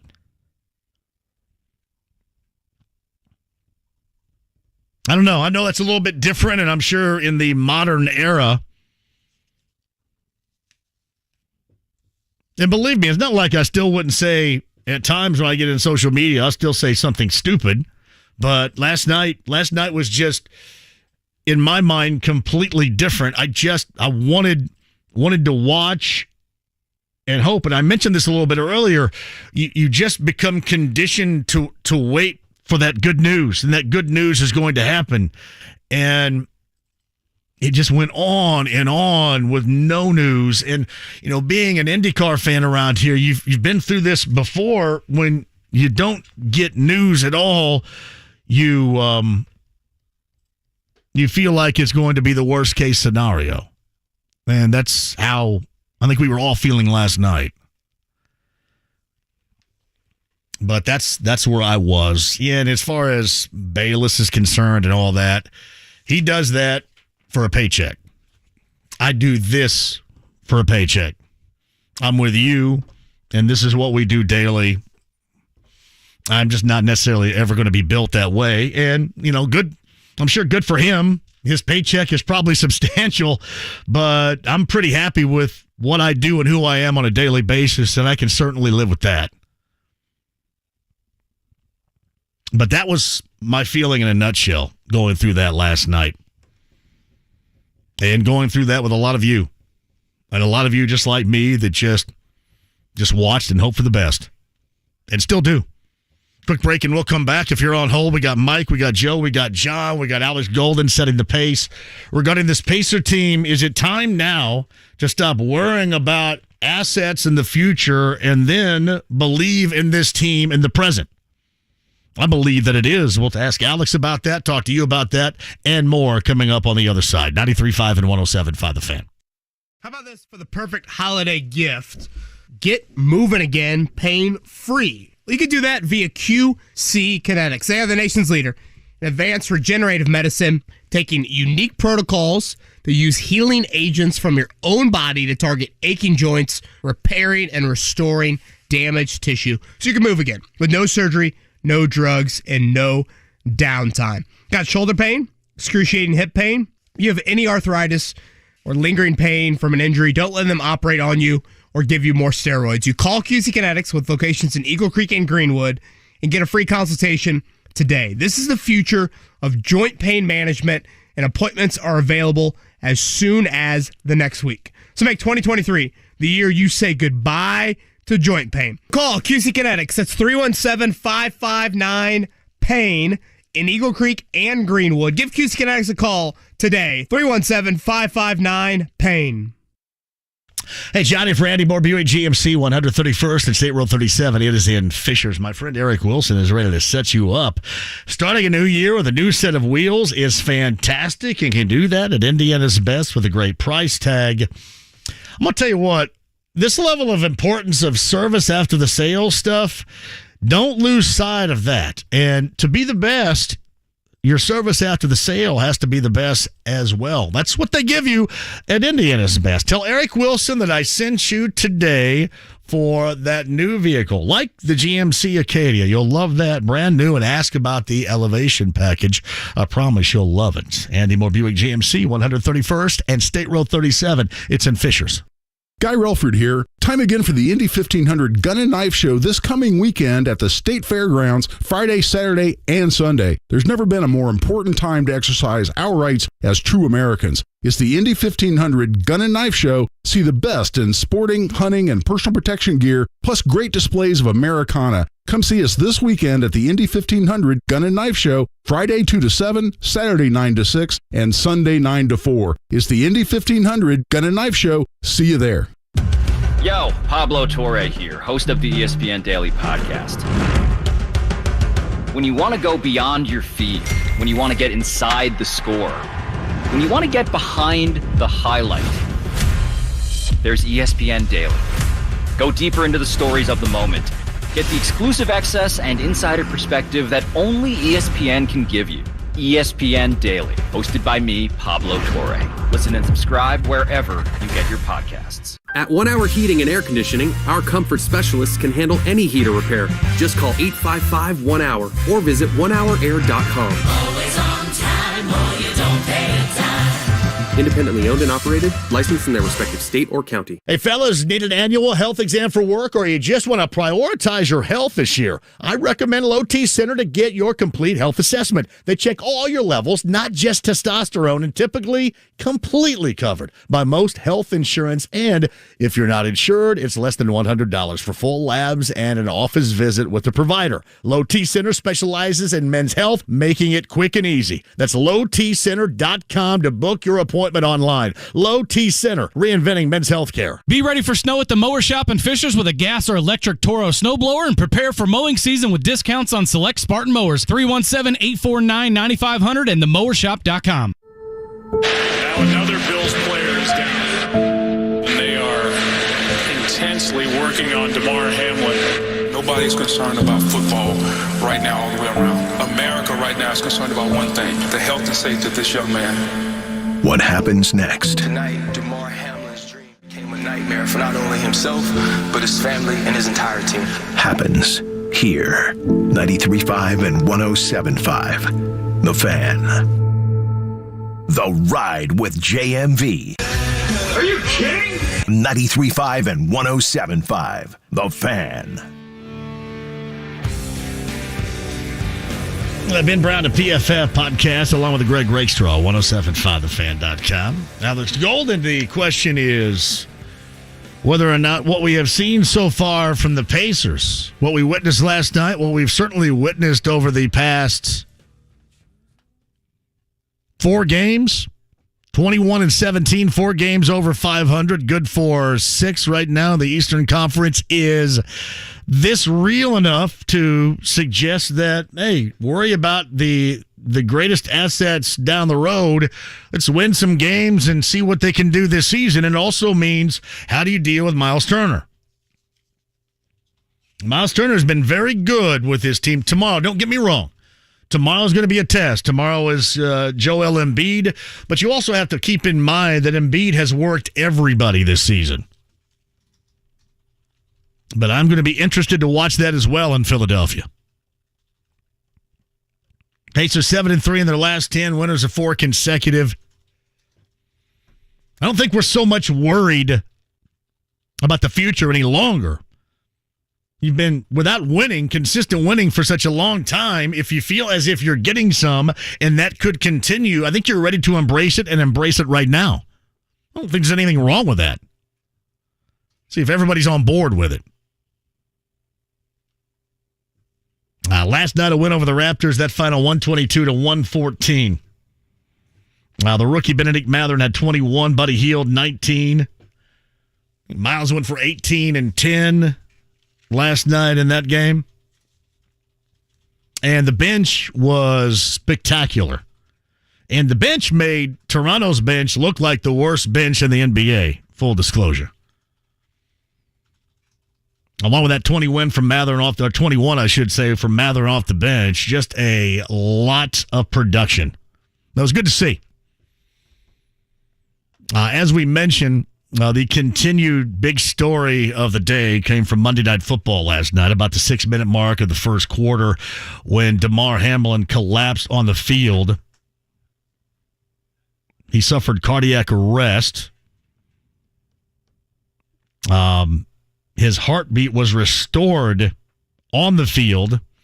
He is listed in critical condition at a Cincinnati hospital. His family, through the Bills, released a statement a little bit earlier today of thank you and continued prayers to all. And certainly if any news breaks, we will be here with it. Now, on a much less important note, the Bills and the Bengals game will not resume this week, and the NFL will figure all that out when the timing is certainly more appropriate. But if anything breaks, if anything happens, we'll be here for you as well. We'll also dive into that Jim Harbaugh talking to the Panthers owner story that Fox had a little bit earlier today as well. 239-1070 is the number. Mike is up next on the show. Hello, Mike. How are you? I'm good, John. How are you, man? Fantastic. Thanks for the call. Just want to share with you my perspective. I suffered a cardiac arrest on July 16th at the MGM Grand in Las Vegas, and honestly, the reason for my call was Jeremiah, the compassion of those first responders, really hit home. I watched the game last night. I went 6 minutes without a heartbeat. Thank goodness, there were people there to help save my life. And my thoughts and prayers are with Damar and his family. When you wake up from that, and God willing, he wakes up from that, he's going to be so confused, not understand anything that happened. It's not something that you can even describe to someone who hasn't lived through it. But I'm here to live to tell the story. There is hope. I'm not the most spiritual guy, but with great care, and obviously he got immediate attention. The fact that the medical personnel performed CPR on him immediately, is why he's still alive. Again, my thoughts and prayers are with him, and I'm sorry to bring down the show. Mike, no, Mike. I want you to hang with me for a minute. Because I thank you for calling and sharing your story. You collapsed in the MGM Grand. When was this again? On July 16th of 2022. I'm a tour chef, so I was out with Dude Perfect. I'm not sure if you know who they are. That's not really relevant. Dude Perfect, is that like a young person's type of band? Yeah, sort of. No, it's sort of a comedy group. Comedy group. Of guys that. Yeah. Okay. I should know a little bit more, but you're probably realizing right now if you're not talking about men without hats, maybe I wouldn't know. So, I mean. No, it's all good. I don't know. And if you were touring with men without hats, I'd okay. But Dude Perfect, maybe not so much. But no, that's not. Yeah, that's the relevant part of the story is you and the 20 minutes without a heartbeat. How quickly did the emergency folks get to you at the MGM Grand? Well, if I can, again, I'm not trying to No, take your time, please. Version. Take your time. The tour manager I worked for was Premier Productions out of Nashville, Tennessee, and I've done a couple of tours with this guy. His name is Ryan Walsh. The guy is absolutely a saint. He previously, before getting into that industry, was an EMT, and when I went down, he was. I mean, half the time he would be all the way on the other side of the venue, whatever. But he was right there. He immediately recognized what was going on and performed CPR on me. And obviously the ambulance was called. I went, just, I don't even know, John. Honestly, it just, some of it's such a blur. But there's hope for Damar because he's in a good place, man. What was your first memory? That's funny you asked that because I remember us parking the bus because we had our own tour bus at the MGM. That would have been on Friday. I remember walking off the bus, and the next thing I remember was being woken up on the following Wednesday. I don't remember anything about anything in between. My nurse said to me, do you know where you're at? I'm like, hell, I have no idea. Do you know what happened? No. All I knew was, my chest hurt. I had an IV, I had an oxygen mask on. I had no idea.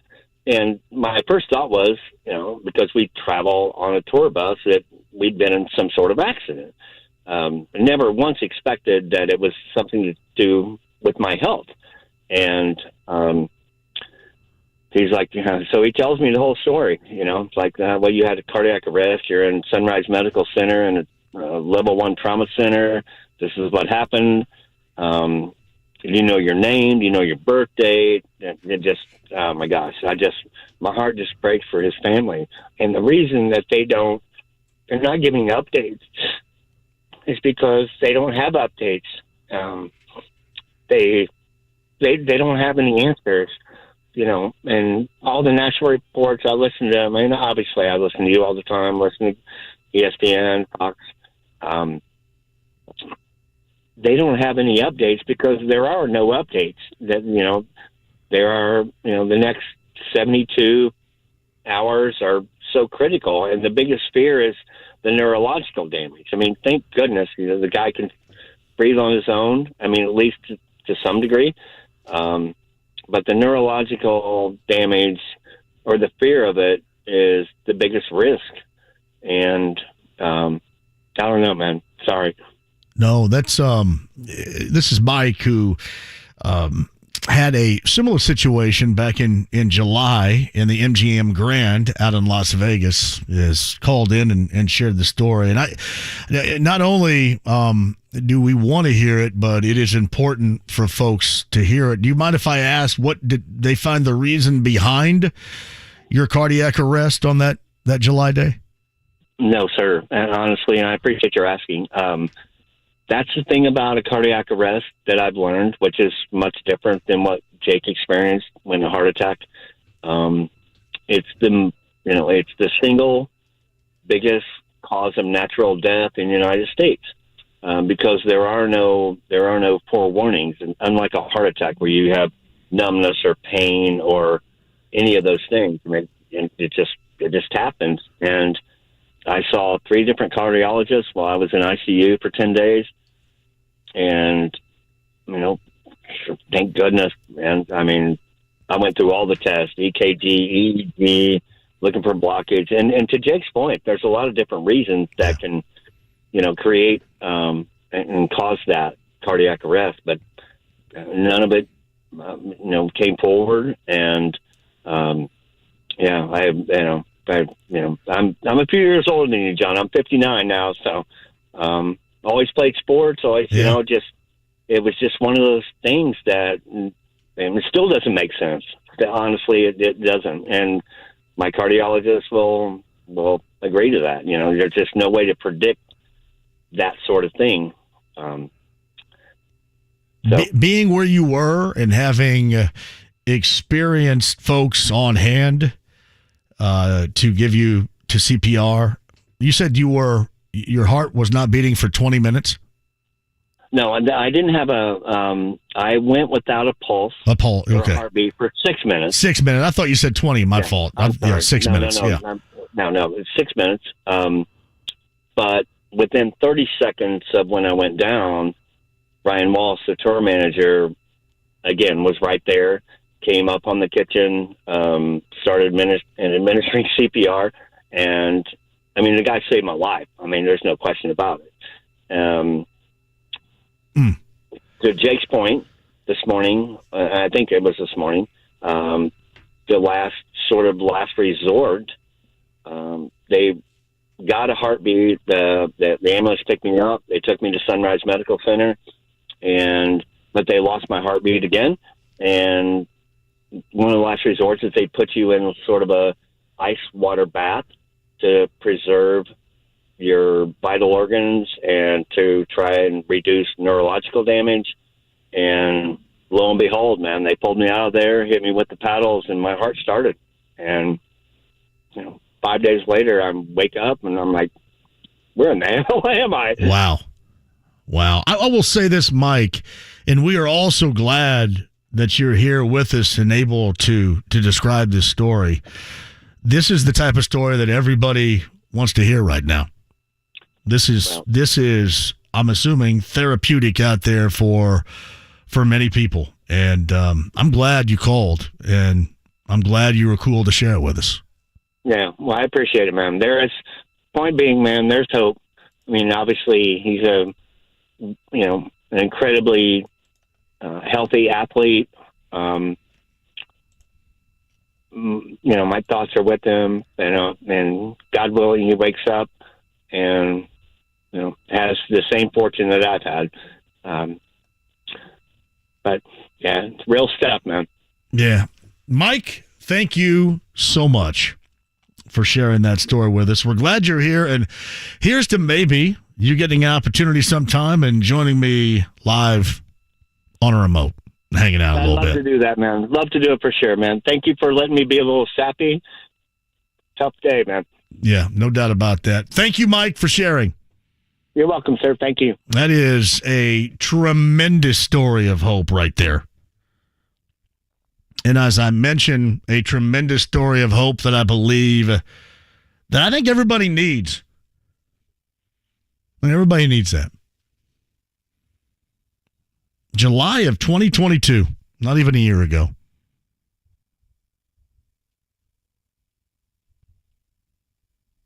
Incredible. Thank you, Mike, for sharing that. Quick break and we'll return. Joe's on hold. We'll get to Joe. Alex Golden's going to join us from Setting the Pace coming up at the top of the hour.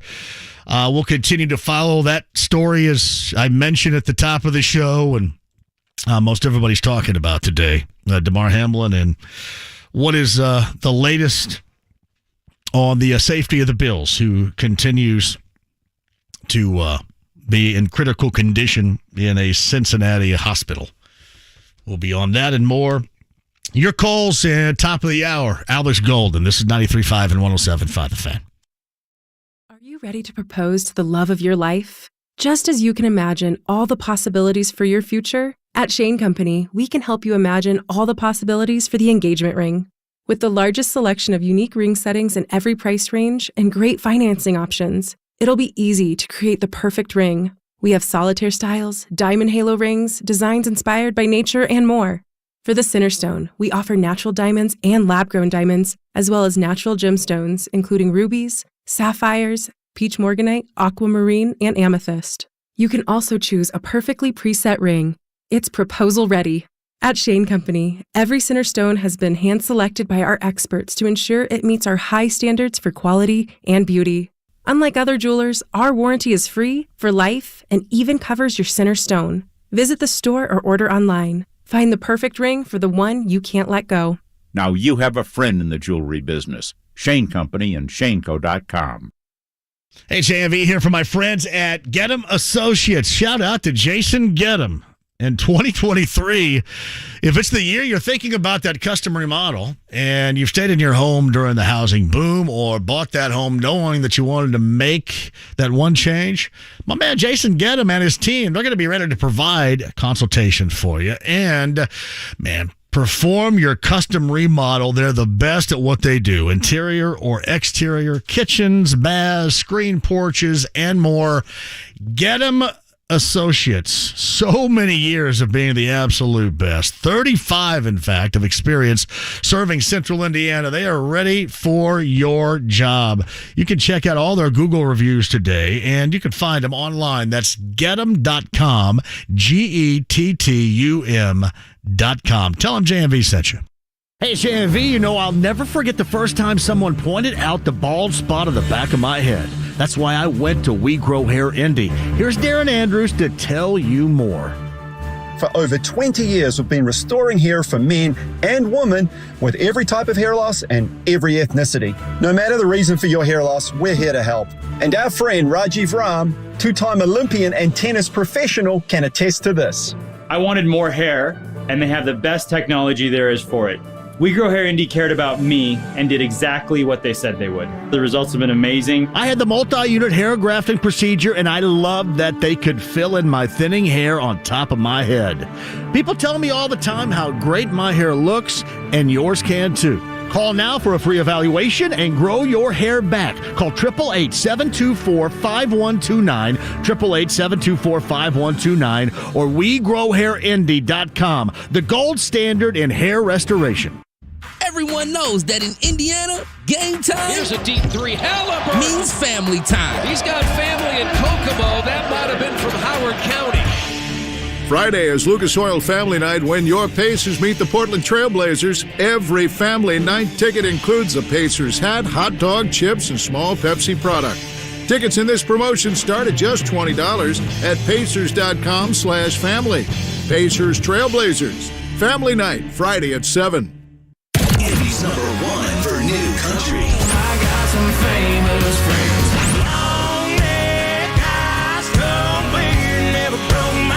Nobody plays more new country. 97.1 Hank FM. Coach Michael Lewis is ready to take on the MAC. Get to Muncie January 6th as the Cards host Akron at 8:30 p.m. for a nationally televised game. Get tickets at ballstatesports.com or charge by phone 888-BSU-TICKET. The Colts wrap up the season as they host the Houston Texans. Coverage Sunday morning at 9 on 93.5 and 107.5 The Fan. The Ride with JMV. My vision is to take this team as the first franchise to the Saturn Football League and play against 8-foot gargoyles that run 3.8 speed. 93.5 and 107.5 The Fan.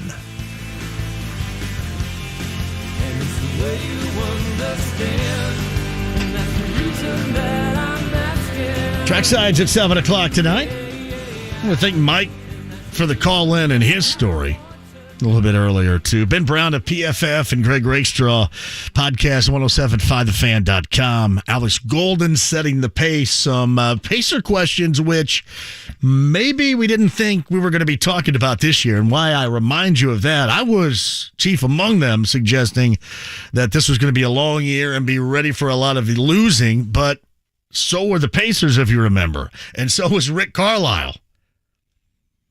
Remember when he came on this show and talked about, it's going to take a little bit of time and was preaching patience?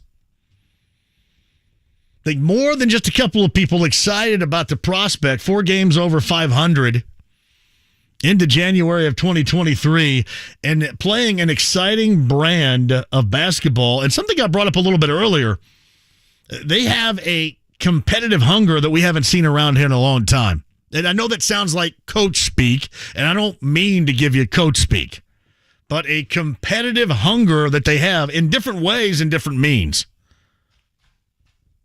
But you can certainly see it, and you see it on a nightly basis. 239-1070. Joe is up on the show next. Hello, Joe. How are you?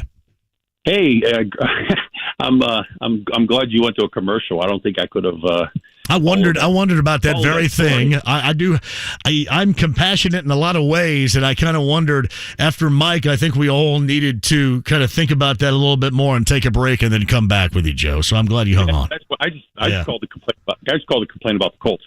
Okay, we got plenty of time to do that too. Go ahead. So I'm not a Jeff Saturday lobbyist by any means, but I got a couple questions. Yeah, when he took over. I'm looking at the schedule and I'm thinking, well, they'll probably beat the Raiders. They got a chance of beating the Steelers because the Steelers were pretty bad back then, and they should beat the Texans. But nobody in their right mind thought that they would have a chance against Cowboys, the Vikings, the Eagles, and possibly the Giants. And other than the Giants game, they were all in that except the defense let them down. Now, again, I'm not a lobbyist for Jeff Saturday, but what I'm saying is this Colts team has a lot more problems than just a couple positions. I mean, there's no Kelly Leach out there that we could just pick up and play, and this Bondo mentality that people say, well, if we had a mobile quarterback, we had a left tackle. Even listening to the guy who was talking about the stats, yeah. There's no way in hell you're going to tell me that this is a top half of the league defense. No, I agree with all what you're saying right here as well. I agree with all the way this thing looks, and I am certainly from a viewpoint of pessimism when it comes to this thing being able to snap back in at least a considerable place by next year, by the start of next year. This is something I'll have to see to believe, I guess. When Greg Rakestraw said, he made a comment where he said, I think he was talking about the defense or the team or in general, and he said, these guys aren't who we thought they were going to be.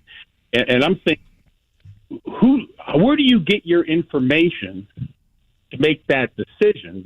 Are people just getting spoon fed by the Colts organization where they're telling them, hey, we got a great offensive line, we got this guy, or are people actually, looking at the film and saying, man, these dogs can't hunt? Because the one thing I'll say about Saturday, I feel bad for him. Those guys quit on him the last two games, and somebody assessed that talent before they drafted him and said that these are quality guys. John, they're professionals. Listen, I agree with that's been my standpoint with Chris Ballard regarding that. I will also tell you this. I've stated from basically the time that Jeff Saturday took over that what has transpired, it was going to happen regardless. And for Jeff, unfortunately for him, it has been of the embarrassing kind. If Jim Irsay really wanted to give him a chance, then you would have just sprung this on everybody.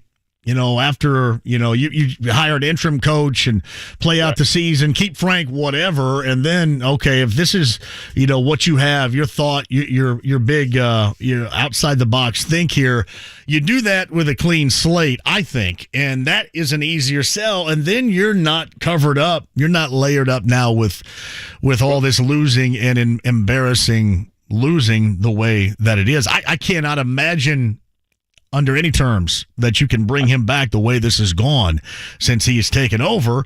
And you can look at it logically and say that when Jim Irsay put him in there, he was destined to fail because any coach would have probably seen similar circumstances, similar results as to what we've seen.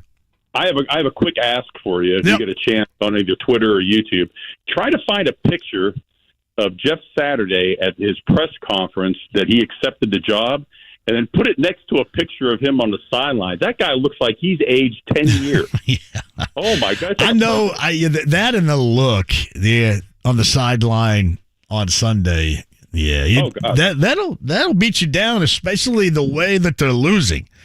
Because it is non-conventional in a lot of embarrassment. You mentioned some of the good points, and hey, they were close and they were right there, but there have been others where they have blown it. And you're talking about the biggest comeback in the history of the NFL in Minnesota.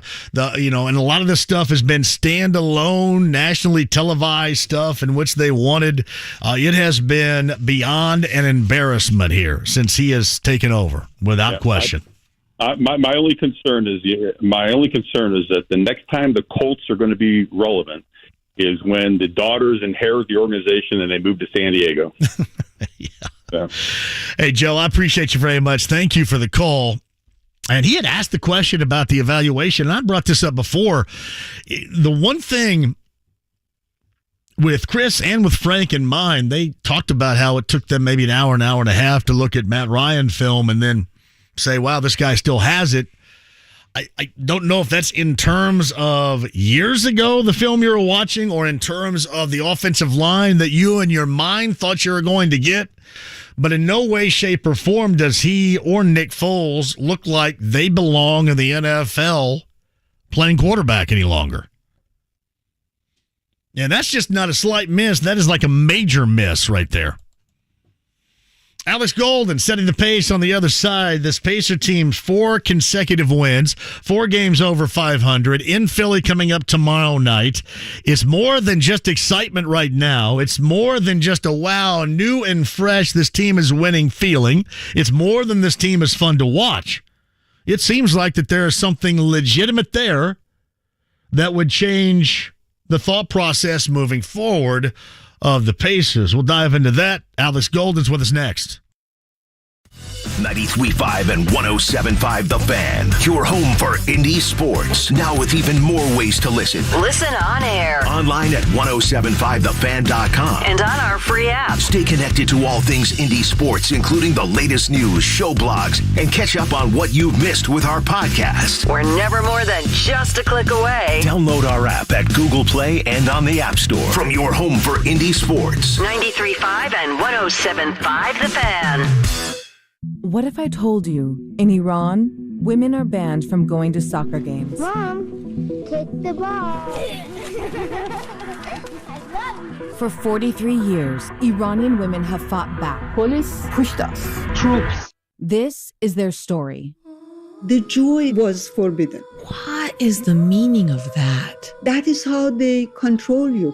I'm Shimol Yai. Listen to the new 30 for 30 podcast, Pink Card. Available now. Guy Relford here. Time again for the Indy 1500 Gun and Knife Show this coming weekend at the State Fairgrounds, Friday, Saturday, and Sunday. There's never been a more important time to exercise our rights as true Americans. It's the Indy 1500 Gun and Knife Show. See the best in sporting, hunting, and personal protection gear, plus great displays of Americana. Come see us this weekend at the Indy 1500 Gun and Knife Show, Friday 2 to 7, Saturday 9 to 6, and Sunday 9 to 4. It's the Indy 1500 Gun and Knife Show. See you there. Open enrollment for health insurance is underway and ends January 15th. Eskenazi Health understands this can be a confusing process. That's why Eskenazi Health is here for you, to assist you in understanding your health insurance options and also help with questions surrounding Medicaid eligibility under the COVID-19 public health emergency, which may end soon. Simply go to eskenazihealth.edu or call 1-855-202-1053 to request your telehealth appointment or to get more information. Dan Dockage for Affinity Whole Health, the leader in testosterone therapy. They've got me on a testosterone program. Got to tell you, I feel amazing. Get started at feelgreatindy.com. That's feelgreatindy.com. 93.5 and 107.5 The Fan. WIBC HD2, W298BB, WIBC HD3, W228CX, Indianapolis. The Pacers head to Philadelphia to take on the 76ers tomorrow evening at 6:30 on 93.5 and 107.5 The Fan. The Ride with JMV. This is your brain on drugs. Any questions? 93.5 and 107.5 The Fan. James is here. I'm John. Thank you for joining us. Thursday, Coach's Tavern downtown. That's going to be me and betting analyst Brent Halverson, our final regular season Thursday of Locks and Shots. Larceny Bourbon, Luna Azul Tequila bring us to you on Thursday. And then Bud Light Blue Friday with tickets to that regular season finale. We're going to be at Twin Peaks up in Castleton coming up on Friday. The story, obviously, Damar Hamlin remains in critical condition. Cincinnati Hospital suffered cardiac arrest on the field in Cincinnati last night. They, on the field, emergency medical personnel restored his heartbeat. Nothing new today other than a press release from his family through the Bills a little bit earlier. in the midday. If you missed it, Mike, a listener, called in about 30 minutes ago and talked about his situation, his cardiac arrest, having his heartbeat restored. I think he said after 6 minutes, after he collapsed back in July in the MGM Grand Hotel in Las Vegas. An incredible yet uplifting story, which I think a lot of us would need right now. It was, for nothing else, it was audio-wise therapeutic. But I thank Mike for calling in. Ben Brown of PFF, Greg Rakestraw was here as well. Boilermakers lose the number one team in the nation. I believe there's one unbeaten right now. You guys name who that is? I think they're in action later on tonight. Richard Pitino and New Mexico. The Lobos, the lone unbeaten, I believe, in college basketball right now. I think they get Fresno State coming up later on tonight as well. But Purdue knocked off by Rutgers and West Lafayette last night. All too familiar, not only for the Boilermakers, but for the Hoosiers when it comes to the Scarlet Knights as well. Pacers a winner over the Raptors. They get Philadelphia in Philly coming up tomorrow night. So obviously, my Twitter handle is going to get ready for a Joel Embiid, Myles Turner matchup. I can't wait for it. 4 consecutive wins and really maybe a new judgment, a new change in philosophy moving forward in the short term with the Pacers. And on the Andy Moore Automotive Group hotline from Setting the Pace, Alex Golden, he does join us. So are we going through a transition, thought process-wise, not just us, but Pacers brass, as far as how they feel this team is evolving quicker or sooner rather than later in this case? Yeah, that's $1 million question right there, JMV. I mean, this team is way ahead of schedule. Like you said before the break, nobody expected this to be the case. Not the Pacers, not the front office, not the coaching staff, and here we are. And I think you kind of have to live in the moment a little bit, but you can't lose sight of the bigger picture. It's a fine balance there, but I can't envision Kevin Pritchard, Chad Buchanan, and their front office, breaking up that starting five by trading one of the veterans or both of the veterans before the deadline. I think, it's one of those things where they might have to just play it out the rest of the season and make those decisions in the summer.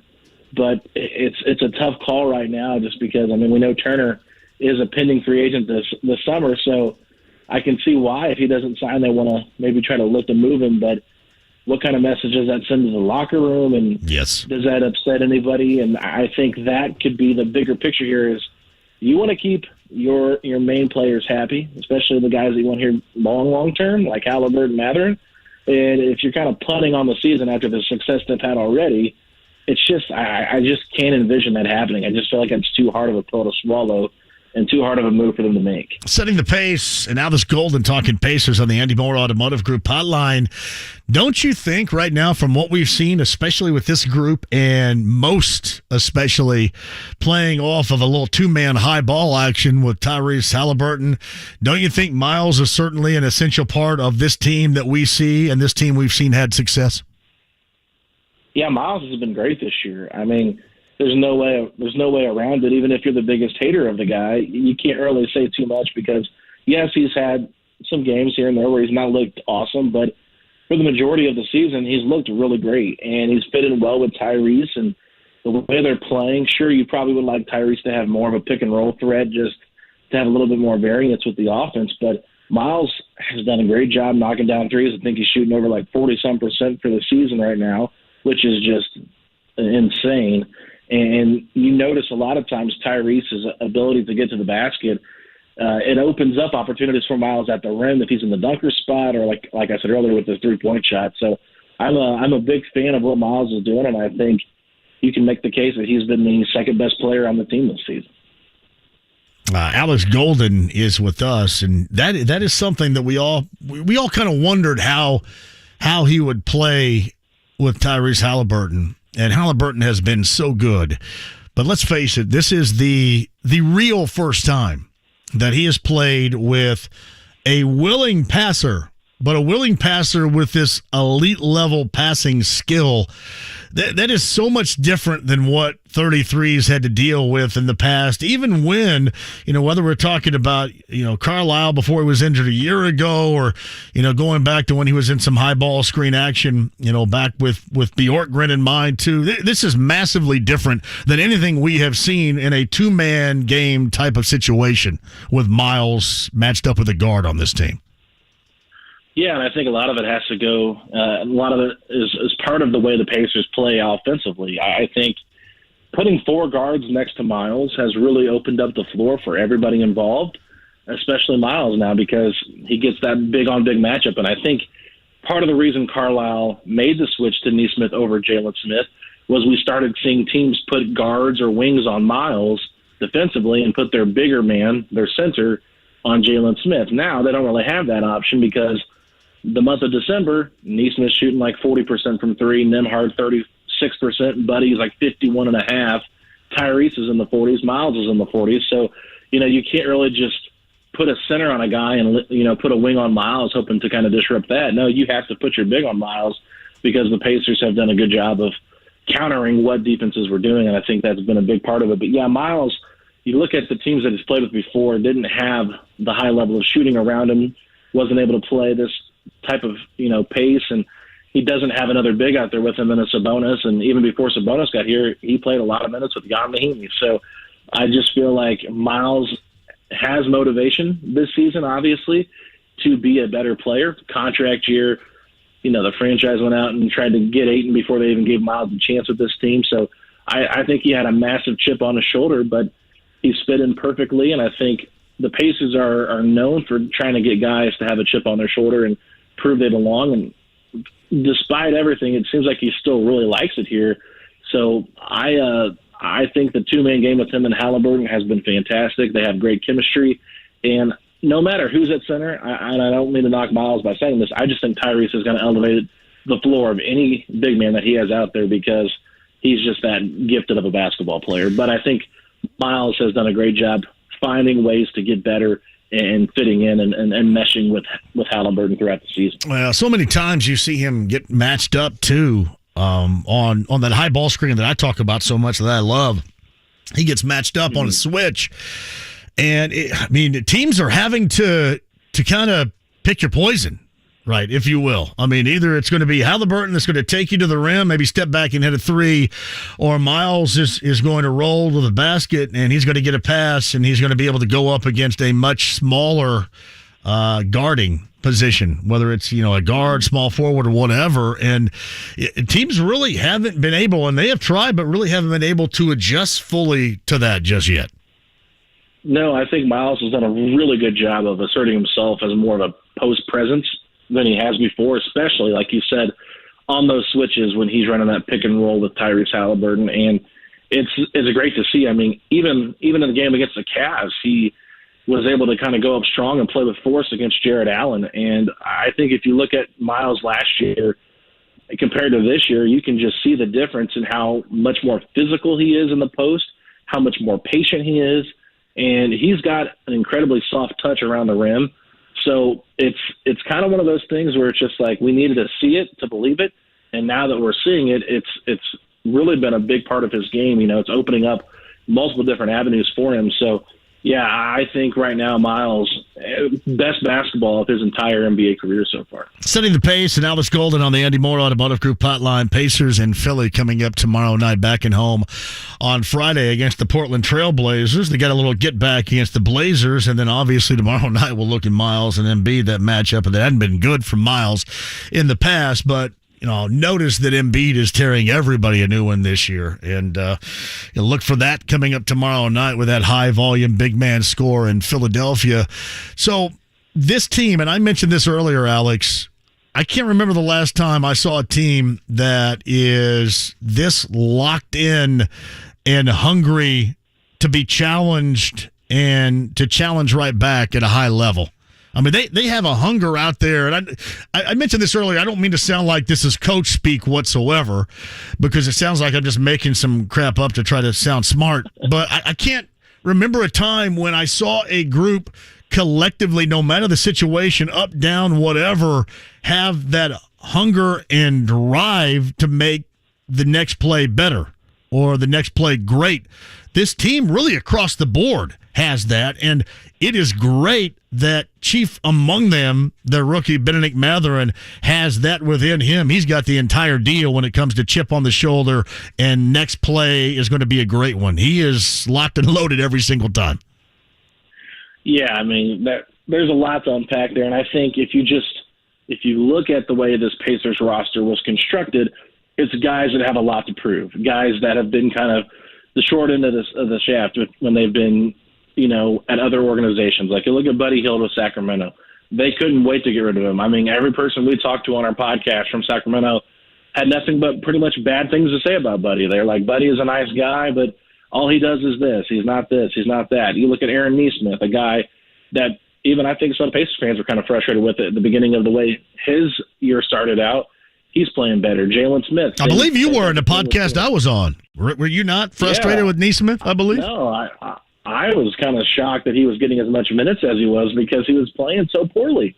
He was shooting like under 20% from three, and I'm sitting here thinking, what is he getting these minutes over O'Shea Brissett for? Because O'Shea Brissett has been playing really well off the bench this season too. So I was just kind of confused by why he was getting so many minutes. He was playing like 26 minutes a game there for an average before they ended up starting him. And I don't know what flipped the script. I can't go back and tell you specifically, but he really turned the corner in December.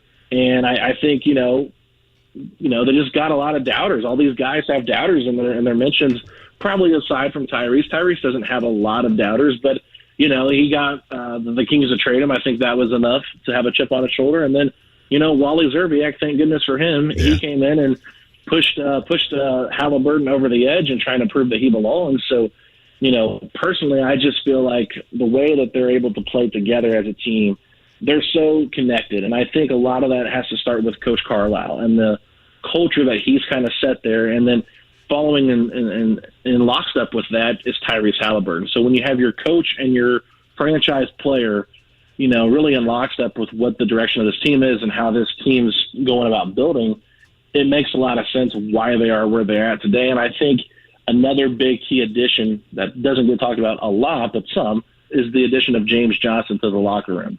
He's been, so impactful. And if you hear guys talk about stuff, they always talk about him. He's not afraid to get in the guy's face when there's a bad play. And he's doing it out of love, and he knows his role on this team. So I think having good locker room leaders in this group, as well as a coaching staff that's built this great culture, that's why you're seeing this team, and that's why they're easy to fall in love with.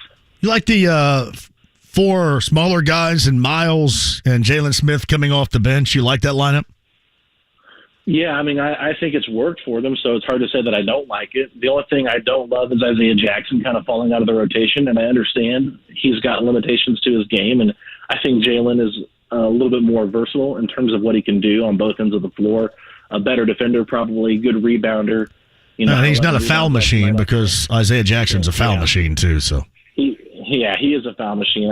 You don't have the lob threat that was really fun to watch with Isaiah Jackson. Just seeing them hard and Halliburton throw him passes on the pick and roll. I mean, it was special. But other than that, I mean, I think it's worked out pretty well. I don't think it's something that's going to be able to be sustainable long term or come playoff time, because I just think they're a little bit too undersized. But the way they've been shooting the ball, that's been the main reason why I think they've been able to win so many close games, is they're like so effective shooting the 3-point shot in the month of December, which was, an 8-8 month for them, a 500 month for them. But, the last 7 games are 6-1, and it's because they've just had elite level shooting. And I think eventually that will probably tail off, especially as it gets a little bit tougher in the playoffs when they make it there. But we're far away from that. They still got to add wing size, wing depth. And they can't, just believe that playing Buddy at the 4 is going to be a problem. It's going to be a problem solver for them. They probably know internally they've got to get some more size in that starting lineup to really be a serious contender. But what they're doing right now is working, and it's been pretty fun. Alex Golden is setting the pace on the Andy Moore Automotive Group hotline. So is this a team that might be shopping for something as opposed to selling something off here at the trade deadline? That's a really good question. I think you can make the case for both. Obviously, there are some pieces, I think, on the end of this bench that could be dealt. I'm not sure exactly what direction the Pacers are thinking, but, at this point, Chris Duarte, it seems like he's kind of lost his spot with this team in terms of where he fits in. After having a really interesting season last year, I think he's a really nice player, but it's just they have so many guards right now, and they're starting 4 guards, like you said. They've got Mather and McConnell off the bench. And it's just so many guys right now, and I just don't know how long-term they can find enough playing time for all of them. So I could see them dangling Chris Duarte as maybe somebody that they would like to get something of value back in a trade. They've got those 3 picks as well for this upcoming draft. They got all their future picks. You have to wonder, maybe is McConnell available? I don't know. I would say that's maybe 50-50. Isaiah Jackson's another guy that could be on the table as well. Maybe there's a team that's really interested in his ability to block shots, defend, and be a lob threat. So I think they have pieces, but I would be kind of surprised if they over-jumped the early season success to go for a buy-in type of move. But if the right deal's there for a cheap price, I think they would be smart to do that. But I don't see them really being sellers. I would be more shocked if they're sellers than buyers this trade deadline, just because of how well they've played so far. You look at Myles, is something going to be, because I've said all along something needs to be decided by the trade deadline in February. They could try to ride it out if they wanted to, and that's a roll of the dice that can be trouble. There's no doubt about that. What do you think's on the table right now as far as the thought process? Yeah, I think one thing to really think about here, JMV, is they still have up until March to make that deal happen. So if they get a verbal agreement from him saying, hey, I'm willing to re-sign, but, they will have more optionality in terms of the moves they can make if they don't sign him before the deadline, if that makes sense, right? So they got that $31 million.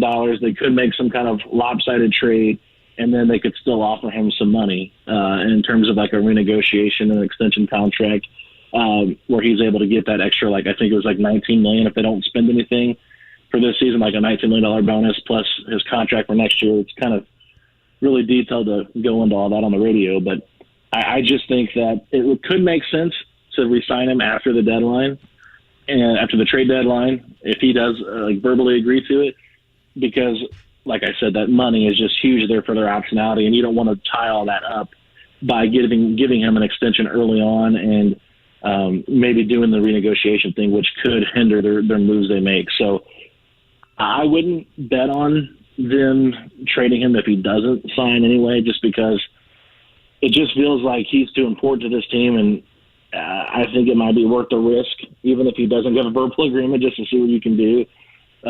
Because he's been pretty loyal to the franchise despite how many times he's been put in trade rumors and stuff like that. But what other options do they really have if they deal him at center? I'm not really ready to start trusting in Jalen Smith or Isaiah Jackson at this point.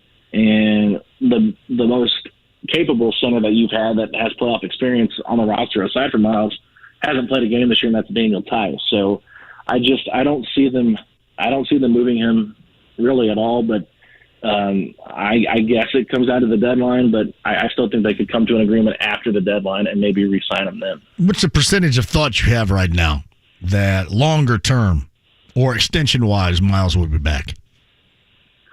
Yeah, well, that's a tough one. I'd probably put it around 60% he's back, 40% he's gone.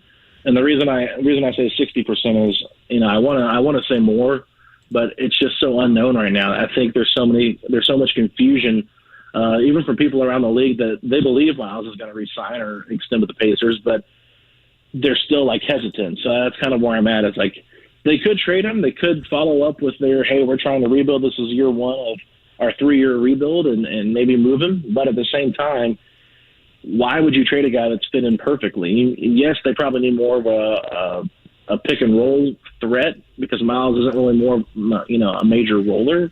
But I still just think he's fit in so well. He's a good defender. You really got to work on your defense. If he's off this team, their defense is just going to go straight kaput. So they really have to think long term about this. But I think Myles has really enjoyed his role with this team, especially playing with Tyrese. And I think the way he's talking, it feels like there's something special about this team that he likes.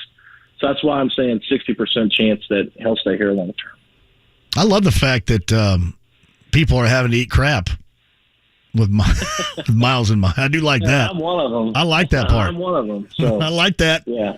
Yeah, I got a loaf of bread for you. So now, honestly, I haven't said too much. I haven't said too much, just because it has been one of the reasons why I did have a belief, and I do have a belief in him. But I just thought some of the years ago criticism was so incredibly stupid. I understand if he doesn't have a good game. I understand if he's inconsistent, but his off-season plan of working out with yoga or whatever, making light of that. I always thought that was kind of silly. And he was a dude that I thought had this level of talent with the team around him, and he also wanted to be here. And I'm kind of curious. As we move forward, certainly he's been somebody that wants to be here. You think with this core group that may change the philosophy when players look at this place and go, wow, look what's happening there. This may not have been in the past a destination place, but we like the players, especially the future face of the franchise being Tyrese Halliburton. Does that make Indy a little bit more acceptable for anybody at all, or is it way too early to say that? I mean, it's probably too early to say it, but at the same time, I think it's just funny because there's been so much talk about other players across the league talking about Tyrese Halliburton or tweeting about him, like Kevin Durant clapping back at the Wally Zerbiak comments. I think that's pretty funny. D'Angelo Russell talked about him being a really good point guard, and then there was an article in the LA Times after the game on Saturday where John Wall apparently was in the locker room showing the Clippers the clip of Tyrese or his Clippers teammates, the Tyrese game winner against the Heat, and was praising how terrific of a young player he is. So I think buzz around the league is like, this guy is like special. And, there's that picture that went around last night of OG Anunoby talking to Tyrese, and everybody was kind of getting excited about, maybe OG Anunoby wants to come to Indiana. But I do think that there is a certain effect to it that, people will want to play with Tyrese moving forward. And I think I think that DeAndre Ayton really did want to play with Tyrese Halliburton, and that's why he did sign that max contract. I understand that he wanted the money too at the end of the day, but still, if the Suns didn't match it, he'd have to live with being in Indiana. And I think part of that is because he thought maybe he could be utilized more and be more of an option here with the Pacers next to Halliburton. So, yeah, I really do believe that Tyrese is going to elevate the franchise in terms of other players' desires to be here. Yeah, it is. It's pretty funny to watch Phoenix play without some of their essentials. With Ayton still out there. I know Ayton's 17.5 and 9.5 boards or whatever, which I think everybody would sign up for. I think Myles goes 16 and 8 or somewhere in that neighborhood. But it's interesting to see for a guy like Ayton what happens to you when your guys kind of float off to injury situations, as we've seen here recently. Yeah, I think with Ayton, too, it's just like, we saw him and Monty Williams getting into it not too long ago. It's just like... I don't think they ever mended those fences, did they, at all? Doesn't seem like it. I mean, how do you not mend that? I mean, as great of a coach as Monty Williams has talked about, you feel like he'd be able to connect with Ayton, and it just feels like there's just some major disconnect there. And everybody talks about Ayton doesn't shoot threes. I mean, Ayton has an incredibly soft touch around the rim. He's got a really nice mid-range jumper. I mean... I still think that Ayton would have been a great fit here, and I think people would really be excited about what Ayton is doing here if he were on this team. But, Myles has really stepped up to the plate, JMV, and so you can take your victory lap all year long. No, I'm not going to take it yet. We got to get something more significant than a string of games here. I mean, it's not been just a string, though. I mean, he's been good pretty much all season long, and I mean... No, I've always had a value in him. I've found value in him even when others didn't. And I think what you're seeing now is an even higher level of value that others thought he was never going to at this level of consistency reach. So, right. And I think part of it was just his own doing to a certain degree by how much he would talk about things publicly and put cryptic stuff on social media. And then not really back it up when he played. And I think he's gotten away from all that, and I think that's helped him tremendously. He'll put things out there where he's tagging Greg Doyle or something like that at the beginning of the season for fun, but, he's not putting out like cryptic stuff all over the place and kind of showing his hand about how frustrated he is. He's just playing ball. And I think, the best thing that he's done is he really hasn't said anything about his situation since the Woj pod, and he's played really well since then. So that to me is the best version of Myles, is when he's just in the zone and not so focused on social media about what's going on, because, he's going to have haters, he's going to have fans, and at the end of the day, you can't worry about who's saying what about you. Just go out there and play your game, because he has been tremendous for us. What I've liked seeing so far, and you mentioned there have been a couple of clunkers along the way, but Halliburton had a clunker himself, too, that Rick Carlisle explained with, the plus-minus philosophy. They're going to have clunkers here or there, at least most guys will, but him not having that prey on his mind, he loses it, comes back, and plays at a higher level. That does not remain. The consistency is that clunker. He comes back and plays at a higher level, and certainly that has been more sustainable than those bad games that you might want to bring up. Mm-hmm. Yeah, and I think you can just kind of look at it from last year. There was times when, Domantas Sabonis would be the solo center closing out a game, and Myles is on the bench watching. And, it's like Domas is great offensively, but defensively, he's not at the same level as Myles, so I can understand why Myles was frustrated. Not because he doesn't like Domas, but just because he feels like they're picking Domas over him, and now he's kind of getting the short end of the stick, and it's just like, I get it. I understand, and there'd be games where Myles mentally would just lose it. And I think you'll notice this, JMV, when Myles touches the ball early in the offense during the beginning of the game, and if he can get a shot in, usually he ends up having a really good game. So I think with him, it's all about confidence and just finding that moment in the game where he can feel like he's involved on both ends and not just, hey, block shots and do that. He feels more important to this team generally than just in one area, which is the defense. So I think he probably feels that same way. And, I'm really excited to see it, because like you said before, I wasn't a big fan of him staying long term, but the way he's played, I would be kind of sad if he left. Yeah, it's funny too. I know confidence has been a big deal with him. It always has, but it seems now he is confident in the fact that he knows that he's going to end up getting a touch, that he's actually being, looked for. Back, in the day where everybody got mad at him because, all he does is stand in the corner. Well, that's because the offense predicated that he stood in the corner. He wasn't doing that just to go over there and lean against the wall or anything. In the offense, that's where they put him. And now this is a lot different, and you see a more of a moving part and more of an opportunity to score. And in this case, getting really good matchups. He's also been getting to the free throw line, which has not been something he has done in the past frequently. So it's been a good season for him, no doubt about that. So you're talking trade deadline stuff, right? Probably not, but it should be interesting to see how they view this team moving forward. Alex Golden setting the pace with us via the Andy Moore Automotive Group hotline. If for nothing else, it has been fun so far, and there is nothing wrong, Alex, with a team that you're looking for to evolve longer term, be ahead of schedule, because we have not had that very often around here. That's a good thing. No, I totally agree with you, and I think it's been really fun. The fan base seems to really be engaged, and I think the Colts being as bad as they are has kind of helped that as well. So, the Pacers are striking at the right time, and, why not have a fun little playoff series? Who cares at this point? They had a good chance of entering the season going after, a 20-win season and maybe getting Wembanyama, but, the odds of them getting Wembanyama were very slim, and I think getting guys better this year that are on your team that you can count on, developing Halliburton, Mather, and those kind of guys.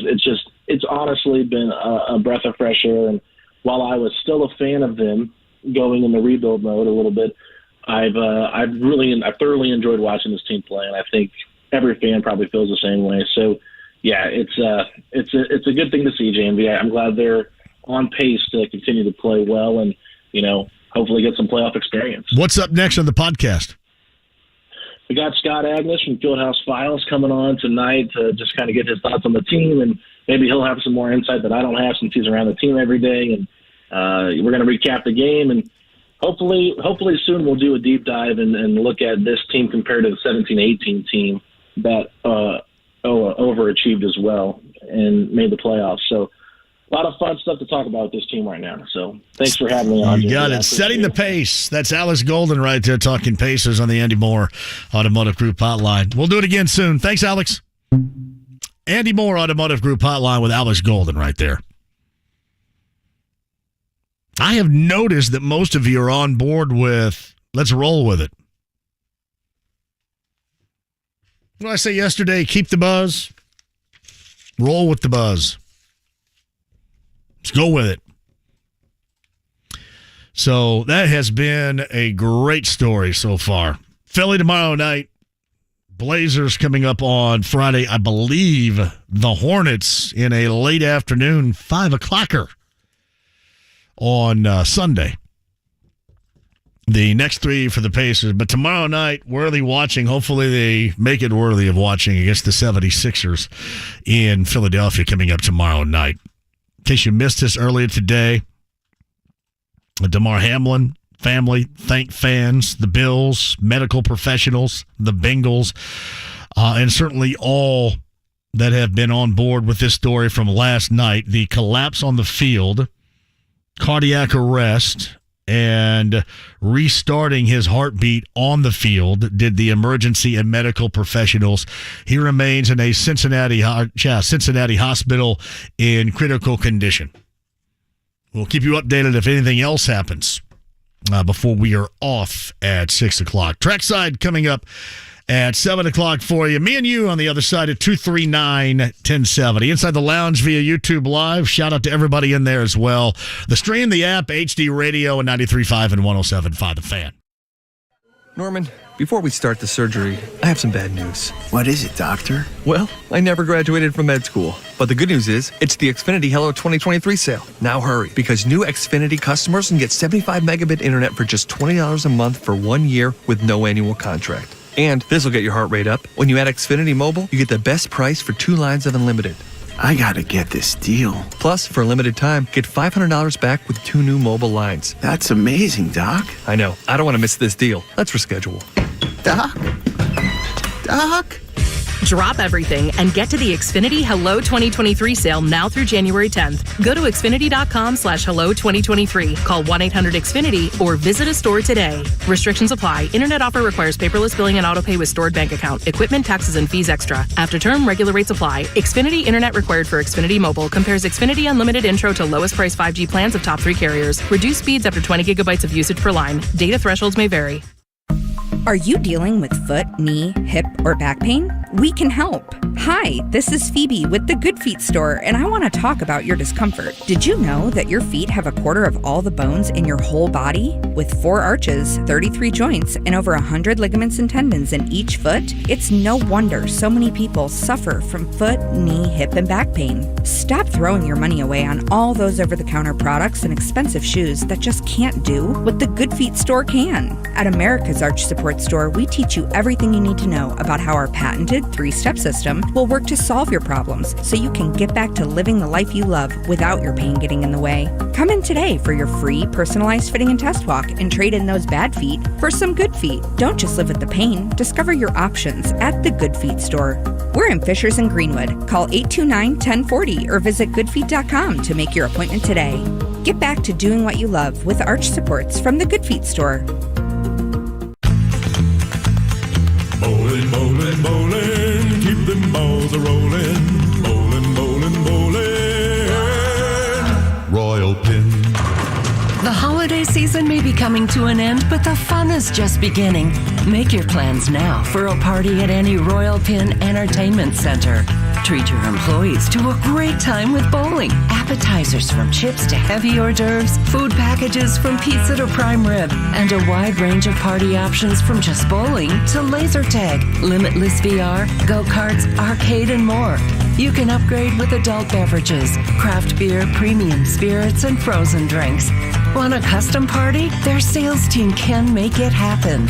Reward your team for their hard work. Email events@royalpin.com or visit royalpin.com to book today. That's events@royalpin.com. Royal Pin. Royal Pin. Life's full of unexpected joys, like problems with water. That's why there's Michaelis, a crew of 24/7 experts who are rescue ready, day or night. One phone call for a gazillion disasters, from frozen pipes and sewer backups to your teenager pleading ignorance on the proper use of a plunger. At Michaelis, they know that water damage waits for no one. Their fleet of trucks is, well, fleet. Over 3 decades of finding the source of the problem, then cleaning up, drying out, and restoring your home or business to better than new condition. That's Michaelis, fully licensed and insured, and fully empathetic to your anxiety, including dealing with insurance claims. Water, storms, fire, and foundations. Life happens. Michaelis happens to help you through it. Call 844-FIX-INDY. Make it Michaelis. Join Mark Patrick seminars and stop smoking without cravings, irritability, weight gain, or your money back. Only $49.99 guaranteed. Don't just cut down, but stop smoking once and for all. Also, lose all the weight and let Mark Patrick hypnosis destroy your unwanted cravings. Seminars January 19th at the Holiday Inn Express and Suites in Noblesville. Weight loss 5:30 p.m., stop smoking 8 p.m. Or January 21st at the Holiday Inn Indianapolis Airport. Weight loss 11 a.m., stop smoking 2 p.m. Sign up at markpatrickseminars.com. The G&G Fitness Equipment New Year, New You sale is happening now. Save on treadmills, ellipticals, complete home gyms, and spin bikes. Special financing is available. See store for details. They resuscitated his heartbeat. This from the Buffalo Bills just before 2 a.m. Damar Hamlin suffered cardiac arrest, critical condition. The health of the young man in Buffalo. 24 years old. This was 5 minutes into the first quarter of the game. If you're talking about it, suspend play for this evening. We're talking about it. What happens with the game itself? It was an important game within the AFC. Your home for Indy Sports. 93.5 and 107.5. The Fan. The Ride with JMV. Well, you're going to have to say that. You're going to have to speak up because I can't hear you. 93.5 and 107.5. The Fan. Trackside is on this station coming up at 7 o'clock tonight. Thanks to Alex Golden of Setting the Pace, talking some Pacers, some NBA with us a little bit earlier. I mentioned early in the show, Donovan Mitchell last night. When you're DeMar DeRozan, you go for 44, you're probably thinking you're going to get a great deal of ink. When you're Klay Thompson, you go for 54 in double overtime and a win, you probably think you're going to get a lot of conversation. Unfortunately, they did those last night when Donovan Mitchell went for 71. And it was legit. 25 free throws, I think he shot, hit 20 of them. 7 threes. That was such a good win by the Pacers earlier this year, actually last week against the Cavaliers. The Cavaliers, that's a strong group right there. When you look back at the last four and remember what we thought it was going to look like going in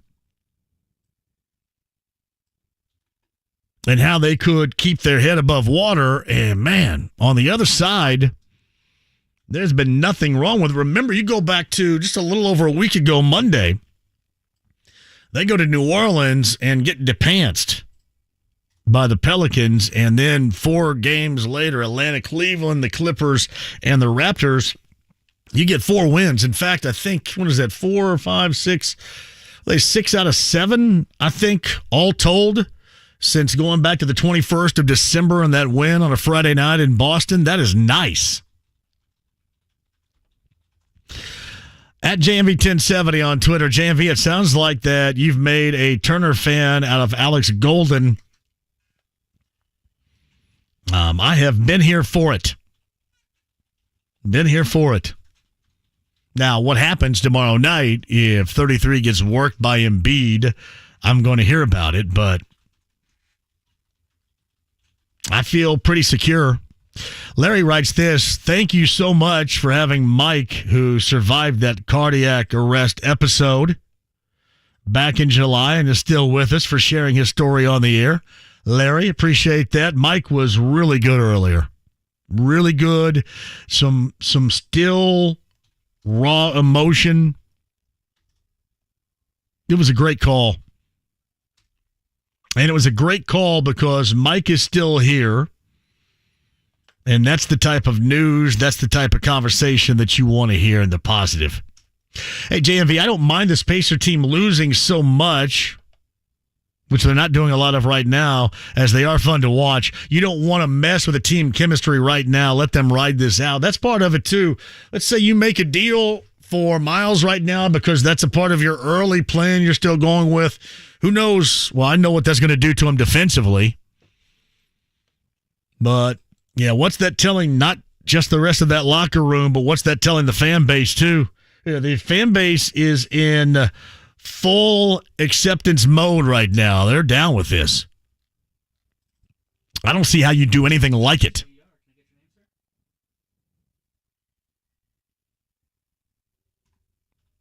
Hey, JMV, if Myles gets extended and Buddy is kept as well, what move do the Pacers make? What value does Tice or maybe TJ McConnell have? Same for Cleveland and Boston first. Who's the surprise player on the roster who could be made available?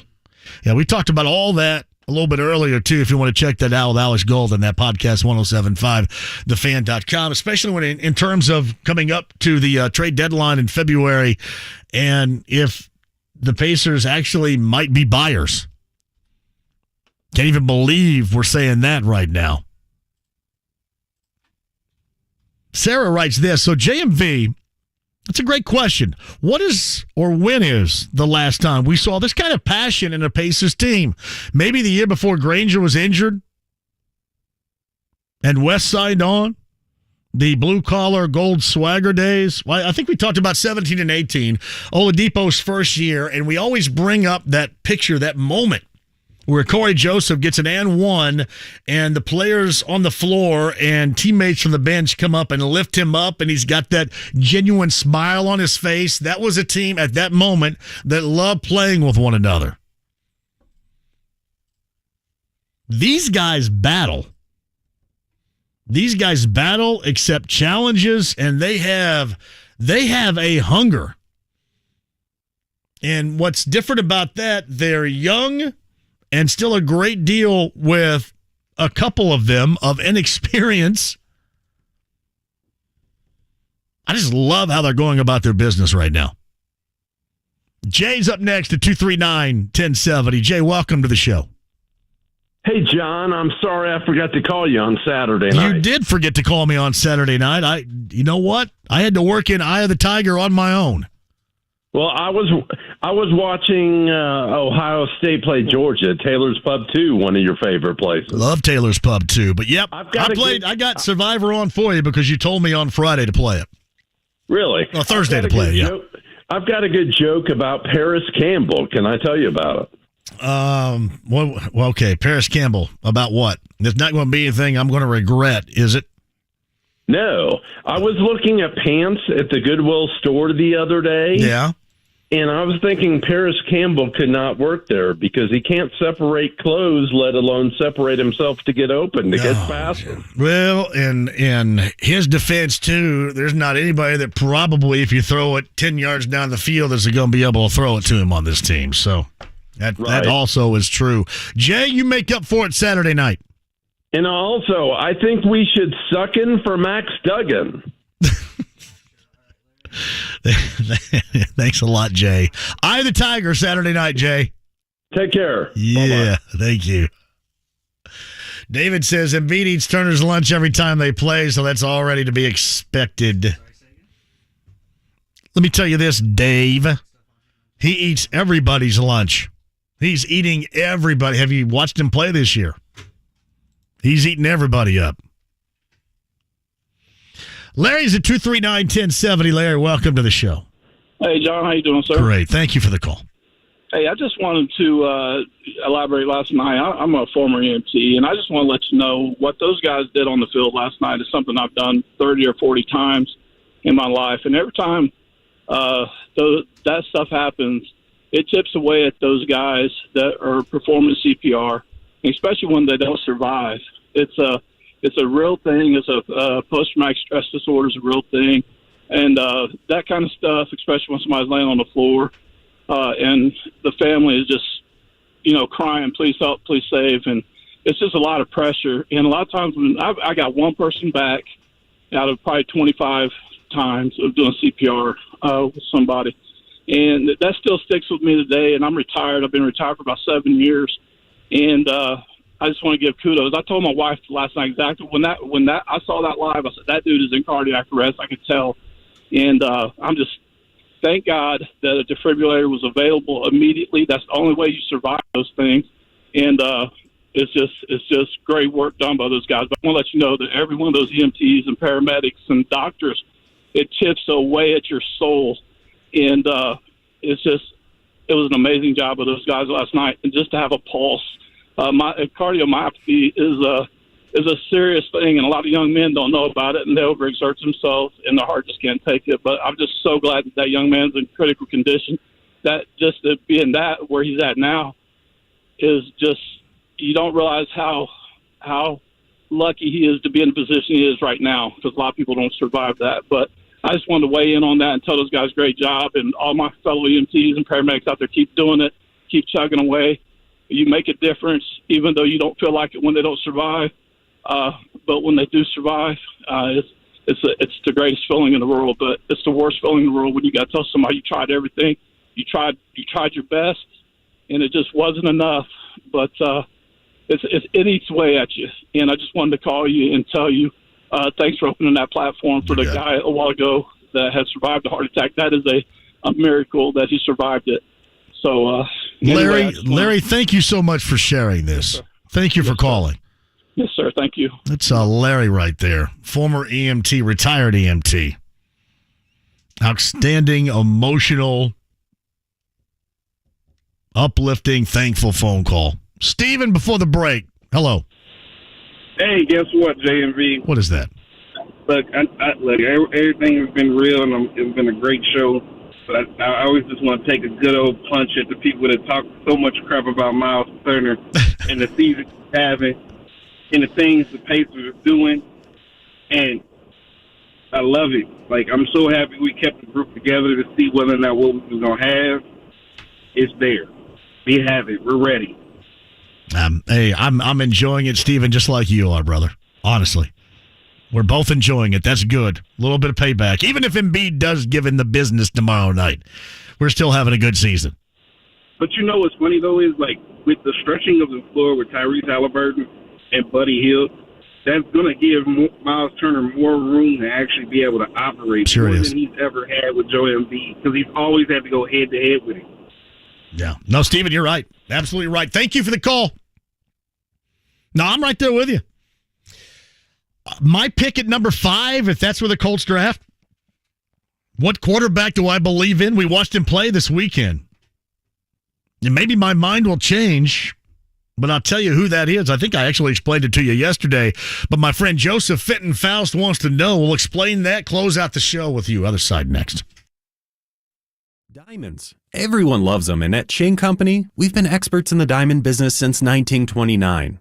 This means we know diamonds better than anyone else. At Shane Company, you can now choose between either a natural or lab-grown diamond.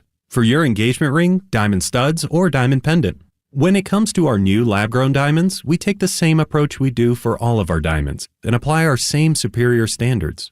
We work with the best diamond vendors, people who've perfected the art and science of creating gorgeous diamonds in a lab, with the quality we're known for. Then, we hand-select only the best stones cut by the best diamond cutters. Plus, all our diamonds are eligible for our free lifetime warranty and upgrades. We'll show you our huge selection in every price range and help you select the perfect diamond. No matter what you choose, whether it's a natural diamond or a lab-grown diamond, you can be confident that with Shane Company, you're getting the most beautiful diamond. Now you have a friend in the jewelry business. Shane Company and shaneco.com. How about this for the perfect holiday gift? Get moving again, pain-free. You can do that via QC Kinetics. They are the nation's leader in advanced regenerative medicine, taking unique protocols that use healing agents from your own body to target aching joints, repairing and restoring damaged tissue so you can move again with no surgery, no drugs, and no downtime. Got shoulder pain, excruciating hip pain? You have any arthritis or lingering pain from an injury, don't let them operate on you or give you more steroids. You call QC Kinetics with locations in Eagle Creek and Greenwood and get a free consultation today. This is the future of joint pain management, and appointments are available as soon as the next week. So make 2023 the year you say goodbye to joint pain. Call QC Kinetics. That's 317-559-PAIN in Eagle Creek and Greenwood. Give QC Kinetics a call today. 317-559-PAIN. Doing more in the community means that I get out and I volunteer. Hi, I'm Hannah Yeagerbush here at Teachers Treasures, and we nominated David Barabee because he's such a great volunteer leader. He does so much for us to make our mission possible to serve teachers in Marion County. And I'm Jiffy Lube owner Steve Sanner. At Jiffy Lube, we are proud to support Hoosier charities that use their vehicles to do more to make Indiana a better place to live. My vehicle really allows me the ability to be where they need me. Either downtown, at the store, or out on a route, or working for the mobile operator. Jiffy Lube of Indiana provides all of our Do More winners with free vehicle maintenance for a year. Because now at Jiffy Lube, our trained technicians do more to keep vehicles like theirs and yours on the road. Brakes, tires, batteries, and more.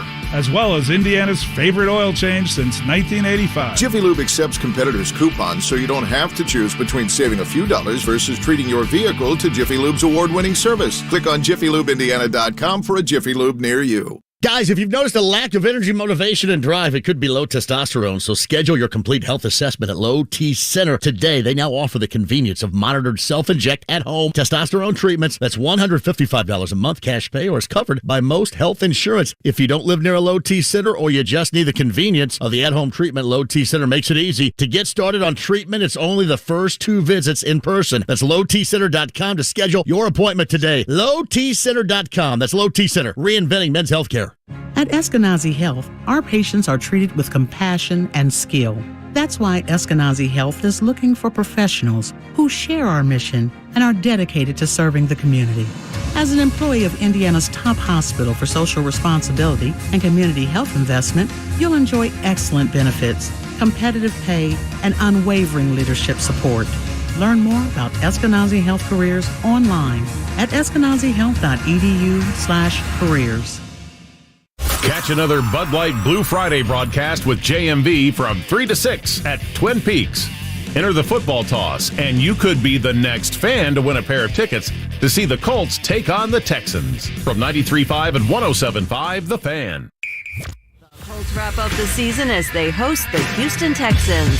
Coverage Sunday morning at 9 on 93.5 and 107.5 The Fan. The Ride with JMV. Fat, drunk, and stupid is no way to go through life, son. 93.5 and 107.5. The Fan.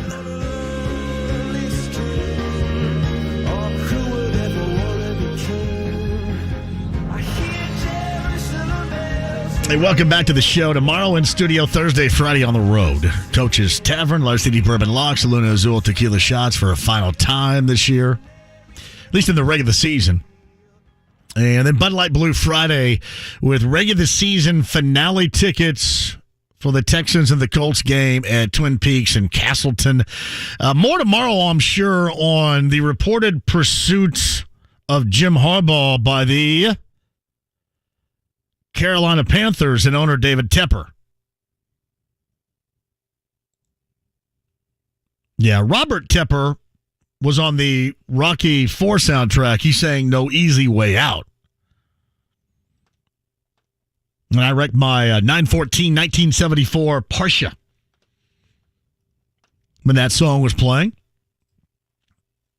Different Tepper, but a conversation with Jim Harbaugh. We'll get that coming up tomorrow. A little bit today on the NCAA group proposing a 90-team hoops tournament. If it would all be beneficial to the mid-majors, of which I love because my Indiana State Sycamores are a part of it, that I might look at it, but we all know that it's not going to be, so keep it the way that it is.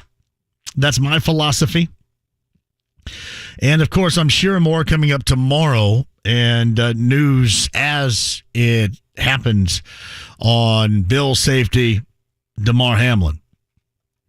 And what was... I want to say it was surreal to watch it, but it was all too real. and all too heart-wrenching, all too emotional. And those of us that were watching that last night, it was tough. It was tough. Critical condition, Cincinnati hospital, as he suffered on the field, collapsed and suffered cardiac arrest, and the medical providers, the EMTs on the field, restored his heartbeat. I got to thank Mike for calling in a little bit earlier today, going through a similar experience at the MGM Grand in Las Vegas back in July, and Mike is still here to tell us all about it. We're glad he was. That was an uplifting story a little bit earlier today. Jeremiah, who is a friend of this show and a first responder, called in, and Larry, a retired EMT. You guys were all spectacular in just sharing your stories, especially those that are incredibly uplifting, which we all need. James, great job from you today. Alex Golden setting the pace. Ben Brown, Pro Football Focus. Greg Rakestraw, more coming up on the show tomorrow. Inside the Lounge via YouTube Live. Thank you guys for being spectacular. Back with you tomorrow at 3. 93.5 and 107.5 The Fan. Have a great night.